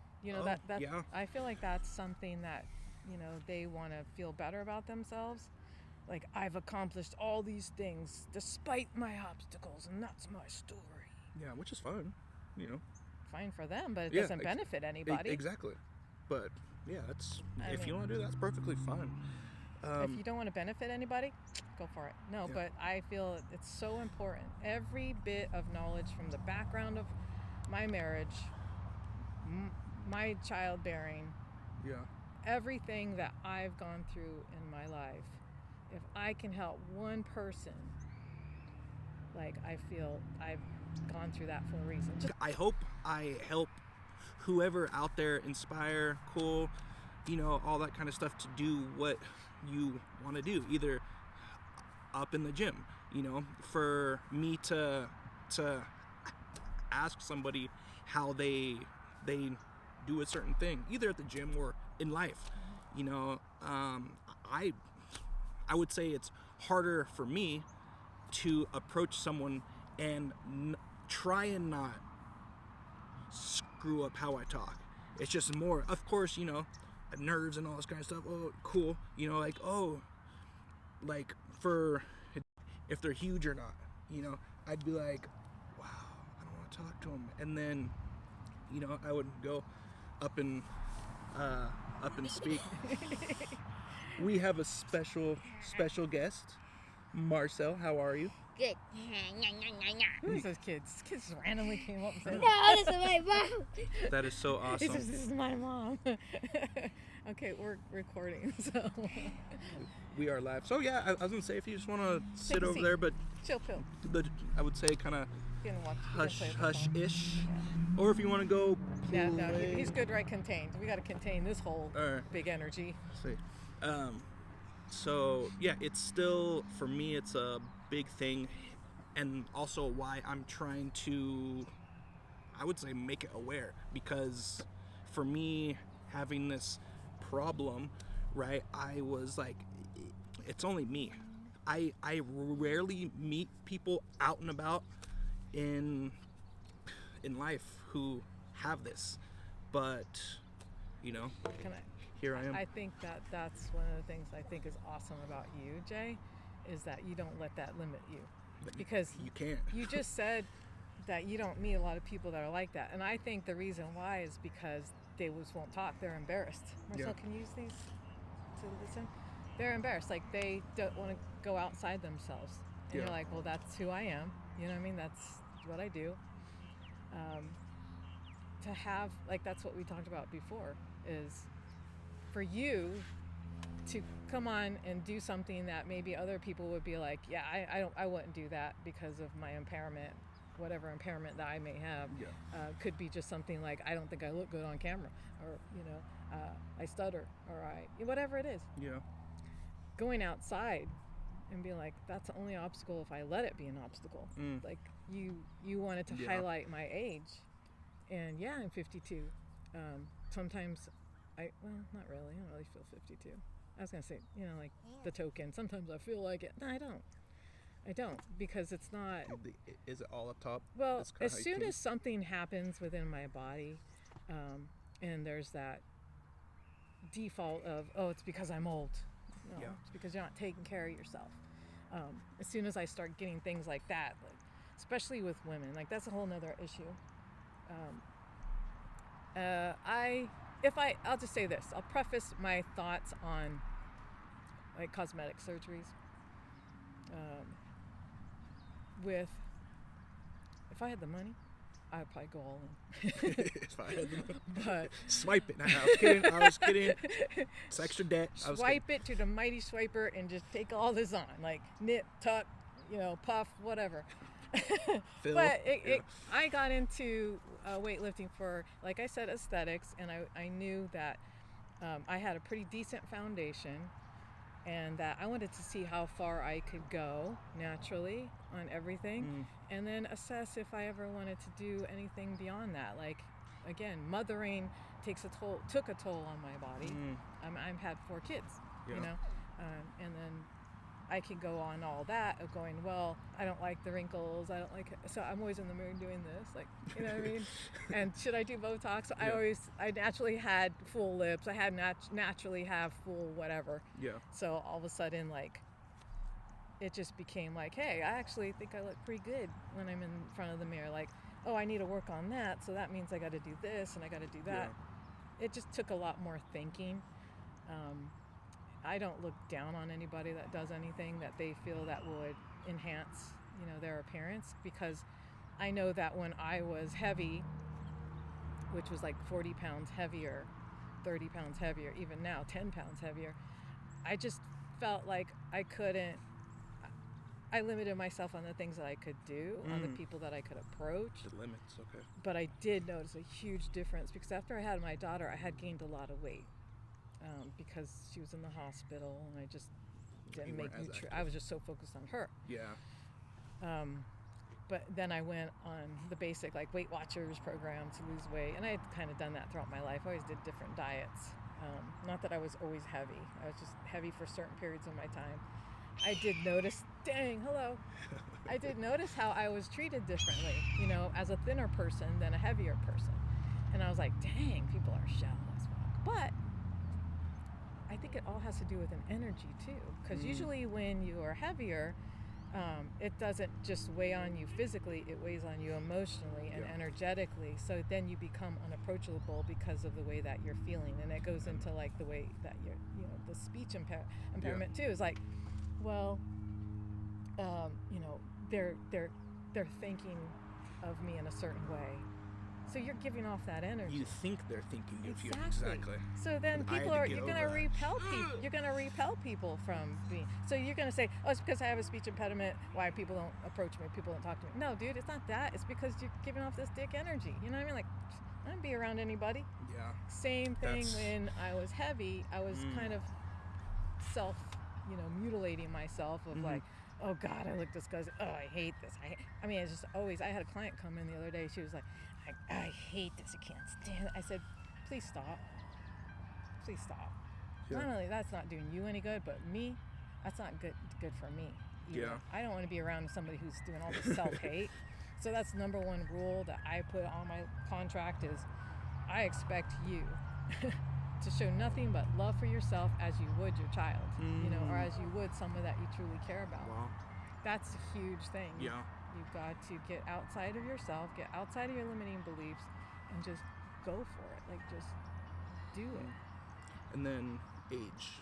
Because you have people like, oh, I'm old, I can't do anything, I can't move a certain way. Well, which it makes sense if you've had certain things done, you had like a hip replacement at the knee.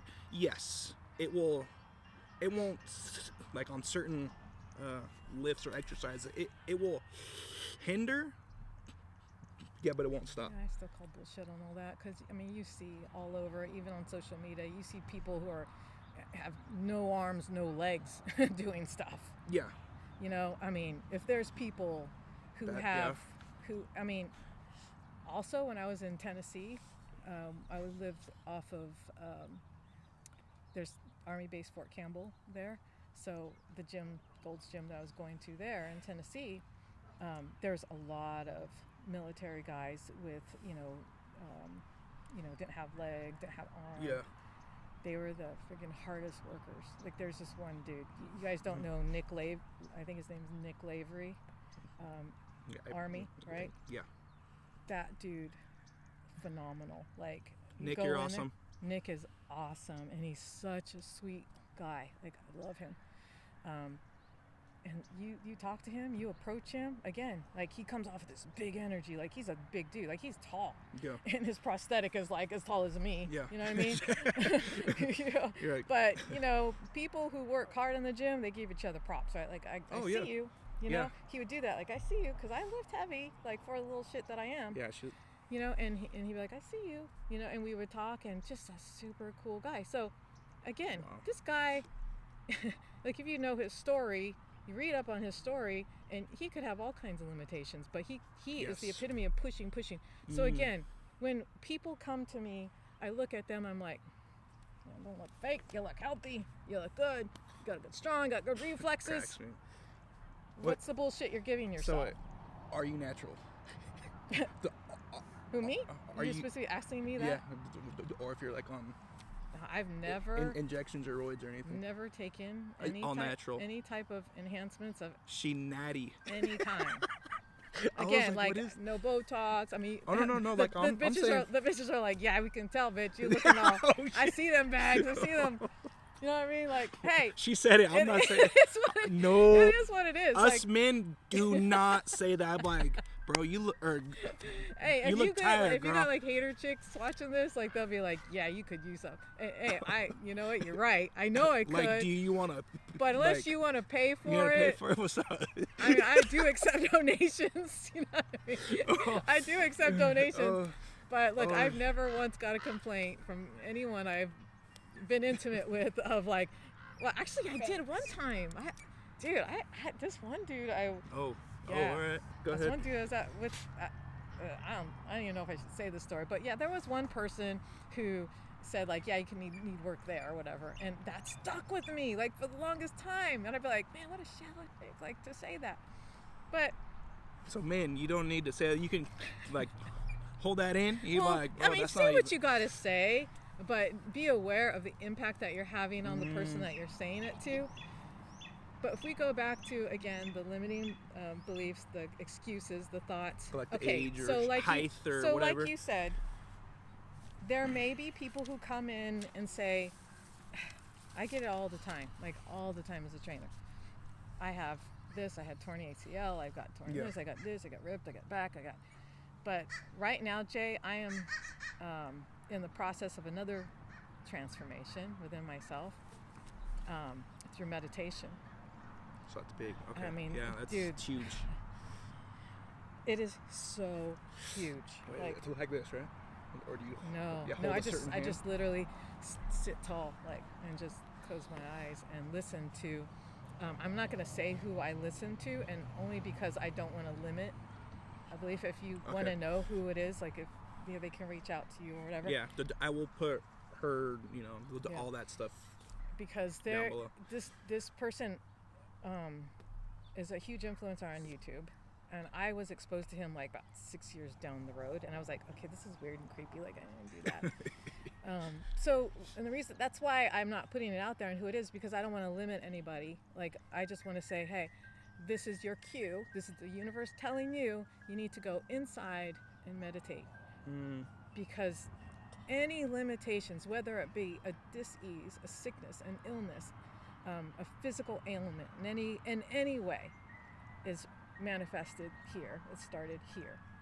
Right? It's the limits that you put on yourself. So it's all mindset. I believe that, like 100%, because I didn't even talk about all the grit and dirty shit that I've been in my life. Yeah. Like there's some shit. Like I've really? Yeah, he's serenading me. He's like, I'm in the same boat. He's giving me a background. He says, how do you think it is out here in the cold, in the eating wild. worms? Yeah. But I feel that everything is by choice. Yeah. Okay. That you can overcome anything. Like, that's awesome. Anything. And if you guys want her, on to again. Shut up.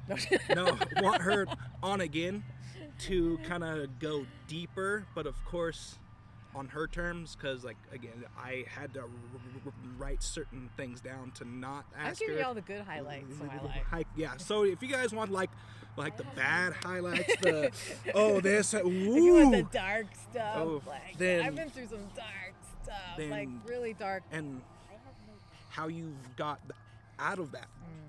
I mean, it still comes out. Like, I can still be, sitting here chit-chatting, but like if something comes up that I haven't completely healed from, like, dude, it just flows like automatic. Like, even yesterday, I went into the gym and I saw one of my besties there, and I had an interaction with someone before I went into the gym that I'm having difficulties with, and I'm talking to her. I'm like, hey, give her a hug, right, my friend?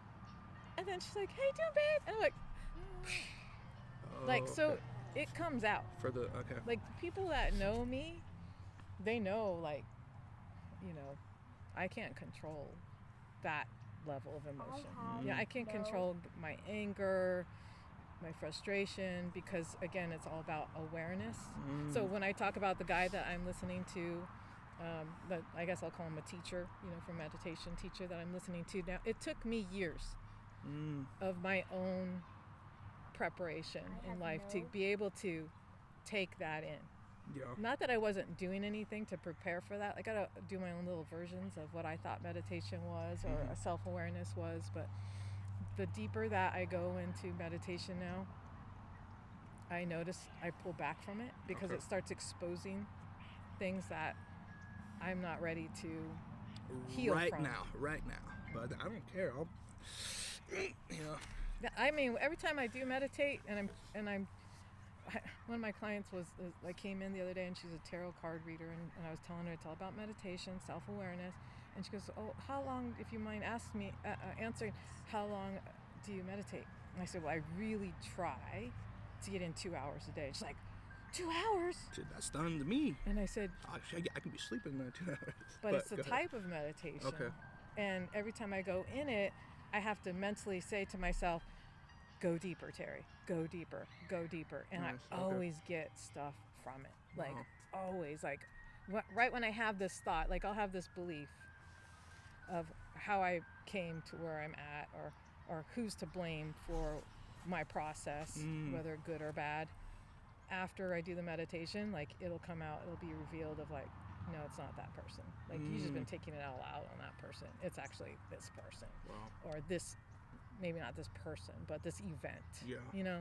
And I'm like, dang, like, all this time I've been blaming you, jabbing, beating you up. Like, I'm so Yeah. sorry. Like, Yeah. it's not you. It was actually that event that caused. So then you're able to see, like, the damage again that Like, you've oh, done in the people that you've hurt.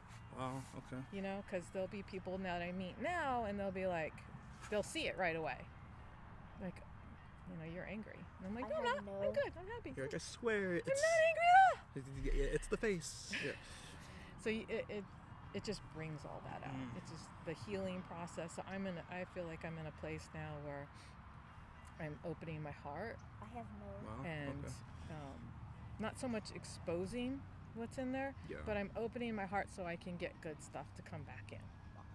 Yeah. Wow. Because when things big. happen in your life, you start like having these beliefs of like, oh, you know, this is what people do, this is what people say, and this is how they, and so you just kind of end up going back into this little cave of self-protection, and Yeah, you that call whole- that healing. Yeah. But what you're doing is you're shutting out the world. You're deciding to just die. Like, you might as well just get into the coffin. Wow. Like, no, there's, Yeah. Pizza. you know, even, God bless her, I love my mom. Pizza. She's 70 something. She's a freaking fighter. Like, she's been through a lot Yeah. too. But the way she handles it is like, no, just keep moving. You know, and I'm like, dude, but you're taking all the shit out on me, or you're taking the shit out on these other people, these random people at the store. Like, you're being mean. Yeah. Like, deal with your stuff. They cut me off. Yeah, I don't care.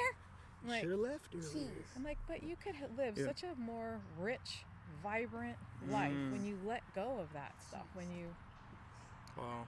you can exposure like love. You know. Large. So, all right. Hearts. How do you date? So, like, of course, earlier you were saying you want. So you were like, teeth is like the first thing. So let's say if they're white, black, Hispanic, Asian, yellow, brown, you know, all this kind of stuff. Is that something that kind of we're like, oh no, I have to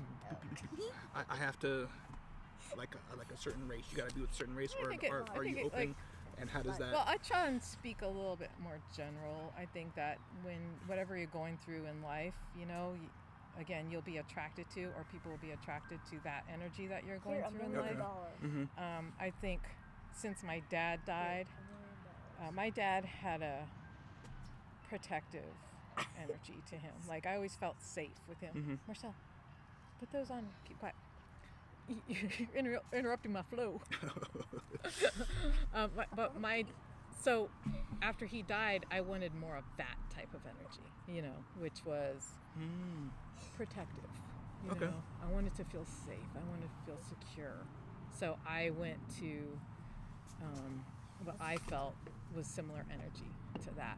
And did that happen to be of a certain type of man? Absolutely. But again, I put my expectations on what I wanted out of that person, even before knowing that person, like, fully, you know? Okay. But I've never, you know, again, going back to my, Shit, I'm about to go hunting. You know. what is it? I don't know. Fart. Or I shouldn't not be at a Quiet. public area and have my own spot. It's all right. Hey, it's Yeah, life, man. I will. It's good. These are going to be more genuine. Shit, this is small right now. conversations. Yeah, I got plans. All right, go I ahead. see it. I see the vision. The aura. Okay, The aura's sorry. happening. Go. What was I saying? So, you know, how you date, how your dad passing, you see, you want more from that person than you know. Yeah, I think that you know, right now, I guess I tend to get involved in entanglements Okay. because I think that's where I am. I am still entangled within myself. So I feel like, does a certain type of energy attract me? Yeah, absolutely. Like, the people that know me Yeah. know that. Yeah. You know, like, I even kind of get upset at my friend, you know, because she'll be like, oh, you like that type. I'm like, dude, shut up. Like, don't, don't limit me like that. Ooh, You know, okay. like, why are you saying that? And she's like, but no. And then Where's like the my person she'll say, pizza? like, oh, no, Terry, it's all right, own it. I'm like, no, I'm not owning anything. Where's my pizza? Yeah. You know what I mean? Like because for me now, what I am First, on a quest for the in Okay. my first life A. is to love. Like I don't know who Where's my believes. pizza? I have certain beliefs in the zodiacs and Where's stuff. my Like, pizza? but everything that you know about a Cancer woman is me. Now, I've always known me who I am, and I am a lover. Like, I love to love. Like, Mhm. I get off on love. So, Thanks. how I mean that is, I want to express that Thanks. Okay. emotionally, physically, Spiritual. in every way. I want to make sure you're my man. You get everything. Like, you get all my attention. That doesn't really Gobble, gobble, gobble. go real well with Gobble, the gobble, type of gobble. man that I think that I need as a protector. Do you know what I mean? Okay. Every once in a while I'll get like a guy to be like, man, that's awesome. Like, you know what I mean? Like, there's this one person I connect with. I met him once, and it's like we feed off of each other's energy. Like, he likes that about me. He likes that I'm strong. He likes that, whatever, a certain way I look. And I'm like, but dude, you're a leader. And what to me, a leader is a man that sees you and be like, hey, let's go, Jay. Not like, hey, follow me, but I'm gonna get you to the level higher than me. Like, I'm gonna bring all my cats with me, and we're gonna lead together. Like, Okay. it's like Yeah. the 300 or Gladiator. You know what I mean? Yeah. Like, that's the type of person that but they're not always. Wah, It's almost like a wah. soldier type mentality, and they're not always open to a woman that's always there. Not that I lose my identity in the relationship. I just want to make sure you're loved and you're happy. But I can only go so far on that. Help. Like, I want that next level of reciprocation. Like, Okay. I'll give and give and give Yeah. and give. And I'm learning how to You're like- refuel the tank, though, because before I would give Oh. and give and give and give. And you expect. And then I'd be like, dude, where's it come back? Like, come on. And he's like, Yeah. hey, I'm not that type of dude. And I'm like, I'm Yeah. drained. So I realized Okay. I cannot expect the man to refuel me in the ways that I need, because it's not going to come externally. It's going to come internally. But where's that internal fuel come from? Yeah. It comes from God. And whatever you call God as your power source, because God is inside of you. So what does that mean? Self-love. Loving your whole self, loving your spirit, loving exactly who you were created to be, and loving all those whispers in your head of what you want and what you want to be, and appreciating yourself. Yeah. It's when you start looking outside, and that's what social media really is all about. Someone go, good job, hey! Like, you gotta like. Oh, you got Heart, 10 likes. you're awesome, you're sexy. Like, it's nice to get that little, you know what I mean? But it's easy to go, like, sometimes I'll just scroll through and be like, because you're my friend, like. Yeah. I don't even know what the hell you're saying. I don't even read your comments most of the time. Yeah. But, to some person, it's like, oh, wow, she liked it, and, like, she liked everything I had to say. It's like, Yeah. I didn't even know you're just posting a picture, a selfie, and you're talking about your dead dog. Like, I didn't even know that. I was just saying, like, oh, you look cute, girl. Go get it, girl. Yeah. You're awesome. Like, it's almost like, the kids when they're at school and they're doing a little parade, like costume parade, and all the parents are like, yay! It's kind of like that. Like, it's that level of shallowness. Grow up. I can't even comment on people's stuff because I'll get kind of deep. Like, I did get deep on this one chick's today, but most of it, like, what women want is validation of who they feel that they are, that they're not getting externally. Okay. And I think that with, the kind of relationship that I would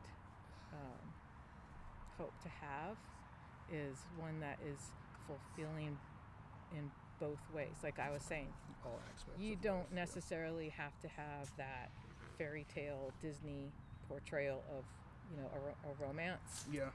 it's like what he wants, what she wants, and I'm still trying to like figure that out too, because I feel like I have had that fairy tale, you know, relationship. Yeah. Married, kids, you know, we were compatible, we enjoyed life together. Like, I feel like I've had that. Not that I don't want that again, but I'm like, okay, well, you know, I have a grandbaby. Like, that's cool. Let me enjoy that. Yeah. You know? So I'm at that space. So I just want a fulfilling, loving relationship with everybody, not just with my significant other. Yeah. So what tips or hacks, like what, yeah, I would say for them out there, and it's me as well, like what advice would you be true to yourself? Give. Stop fucking lying to yourself. Oh shit. Stop telling yourself, oh well, I'm gonna be this ideal husband and not ever look at another woman, and a woman, I'm gonna be the ideal wife to make sure I'm always tight. Like, dude, be who you are.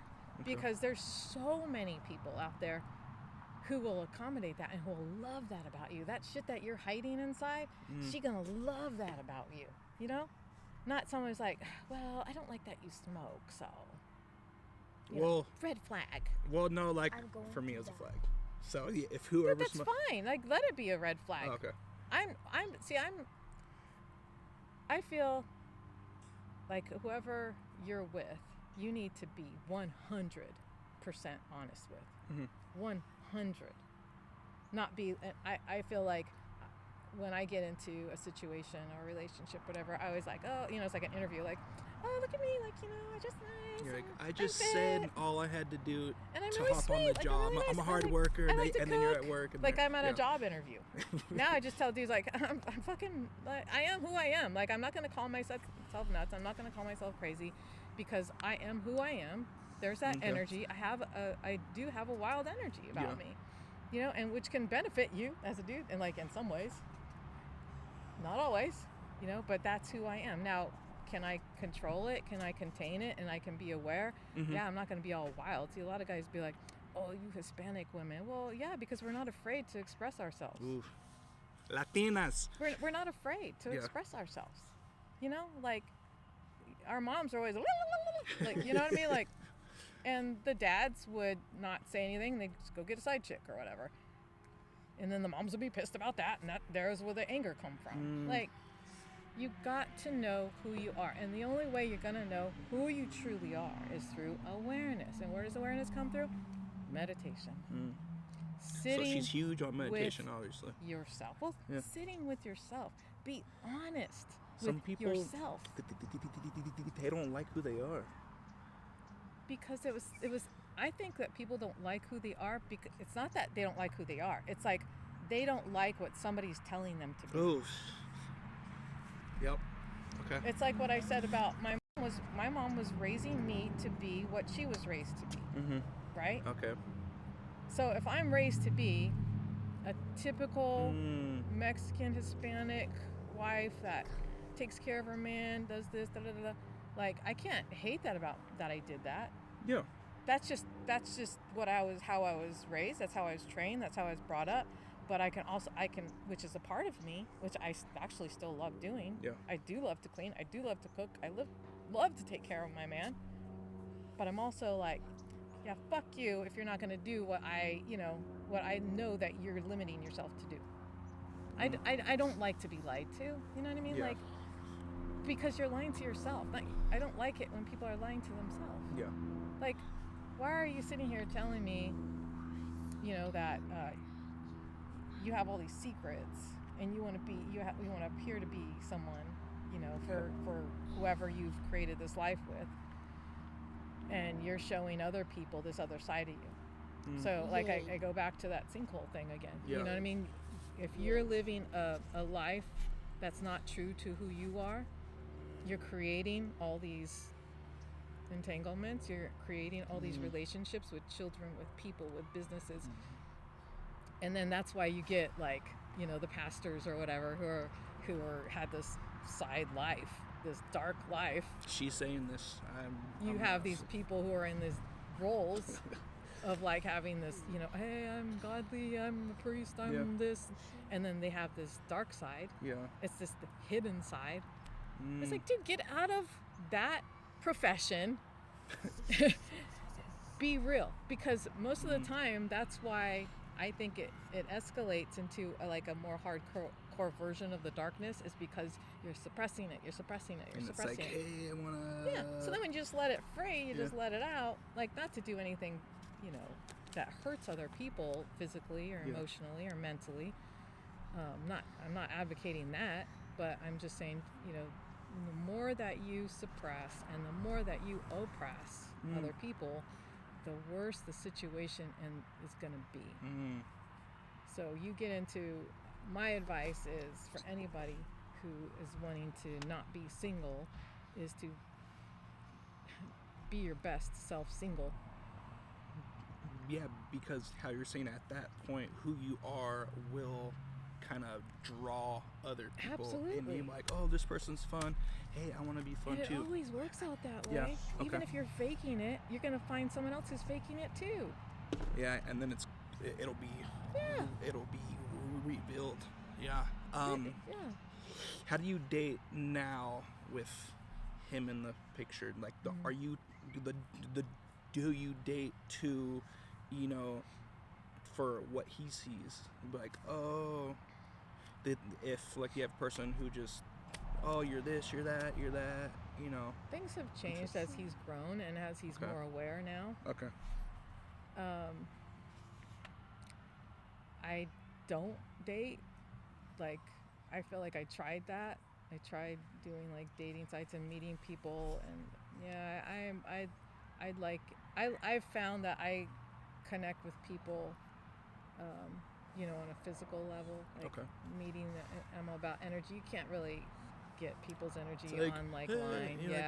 And then and I mean, I've done that where I just swipe and I don't like his I don't like his smile, I don't like his teeth, I don't like his, you know what I mean? I'm like, oh my gosh, they're doing that to me too. You know what I mean? Okay. It goes both ways. Yeah. Flip that up. I'm going, I'm a swiped all the time too. Like, I'm a and then swiper. people will put pictures on profiles about, you know what I mean? Like, that'll expose the best of themselves and hoping that like somebody will stop. And it's like, okay, they stop and be like, yeah, she's like, then it goes again. And then he's on a date and he's going again. Like, there needs, for me, I want there to be a genuine connection, meaning like, we're vibing on the same energy level. We meet, like, see the person, like that energy, and want to interact more on like the compatibility aspect. That's what I hope for. But I was telling you, I wanted to have. I have a really good friend. He's like my best friend. And the conversations that we have are so raw and so are so real. Yeah. On no BS. And to me, he lives the life of purely no BS. Like he is who he is. That's awesome. And he gives zero, because he's established himself at that point. Like that's the other thing you have to do in order to feel like you're not limited by things. Like we were talking about our limitations, like, oh, I can't really talk about that because of work and the way that'll evolve. I'm still trying to be employed right now, but right, I got a mouthful to say. Yeah, you gotta be careful. I'm careful because it's going on YouTube. Because it's your money. People are gonna, it's your money. So this dude, like he played the game for a while, he set himself, but now that he's set, he's good. Ooh. He's good in every way. Like, I mean, and that to me is the ideal way to live. Like, you can't go pretending people into your life. Does that make sense? You can't pretend people into your life. It's huge. Because it's always going to be exposed. And when it's exposed, it's bad. Because people base relationships on what you present to them. So if you're presenting one thing and then all of a sudden, people always say, well, it's different when you're living together. Well, because, everything's shed at that point. It is if you already haven't sat with that set down thing. It's like, oh, the socks are out of the hamper. Good, pick it up. But you, at first, how there you're is saying. that level of compatibility once you do move in together, or once you get into a more intimate relationship, and then it's how are you going to react? How are you going to respond, or are you going to react? Like, okay, I thought you were a pretty clean dude, but then when I live with you, you leaving your dirty drawers on the floor, and you know what I mean? Like, So at that point you go, okay, can you do me a favor? It's the way that you communicate. Yeah, See, that's big. you know what? It really bothers me that, I got to pick up your drawers every time I go in the bathroom. Yeah. I can repeat it. Yeah, but he's a kid. But still. he's a kid. But a lot of people but he don't. shouldn't They don't evolve from that. They don't take ownership of that. Us men, yeah, we are gross. I am still gross, but I have learned. It's not just men. I go in the women's bathroom. Oh, I've heard stories. I'm like, girl, you just blew that up. Oh my. I go into the girls' bathroom and I'm like, dude, is this a woman's bathroom? Like, you girls look at the toilet before you leave the stall, okay? Just saying, make sure everything's flushed. It's not on me, it's not my house. Handled. Don't just be like, okay, I flushed, I'm going out. Like, I always check at the toilet before I leave. Like, Yeah. I don't want to be that girl that, I leave something and then another chick walks in and then she comes out and goes like, man, that chick, she nasty. It's like, You know that was a log. You just all that protein. Girl. Shit. I'm like, you carry spray or something, but again, it's the how you communicate your needs with the other person. Yeah. Don't assume that they're doing something despite you. Assumptions. If you're always going to assume. Why not assume the best? Yeah. Why not assume like, hey, he was busy, he forgot, or he was going to, but he got a phone call, or Excuses. hey, babe, can you, right? Hey, babe, can you? Yeah. Like, the guy I'm talking to is like, she's so full of shit. She don't talk to me.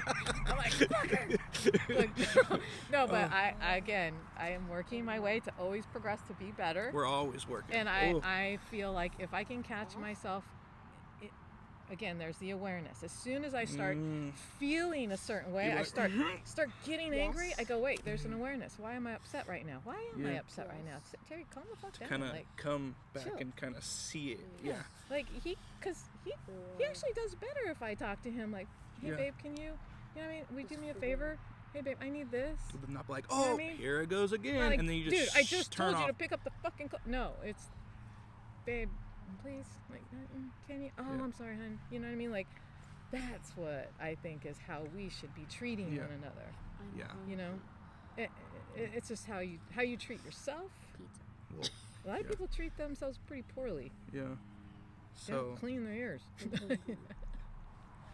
So for us, man, I know it's kind of getting long, but again, if you guys would want her on again to I can talk speak, a lot. yeah. So like for us men, please, I've learned this the hard way, to put the seat cover Oh, down. that would be a blessing. At all times, because you're not trying to get them saying, oh yeah, at night they're like, they sit down, it's dark. Done. And then you hear it and you're like, I was in a deep sleep, I was getting it, I was putting that work in on that sleep, and then you're in a huge I've learned that sometimes. I still and how to pee in the toilet so it hits the bowl and it spins around and won't splash. It'll still splash, but Can't they just sit and point it?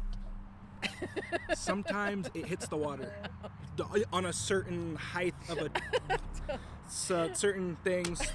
So for the men who are watching who know, or they have a shallow toilet, I don't know. I don't want to hear that. See,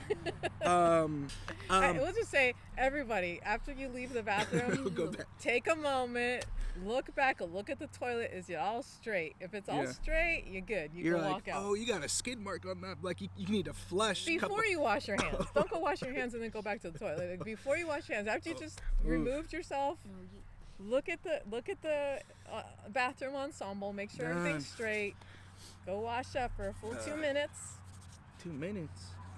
Is that what you're supposed to do? 2 minutes, dude. That's so long. 20 seconds. 20 seconds, my boy.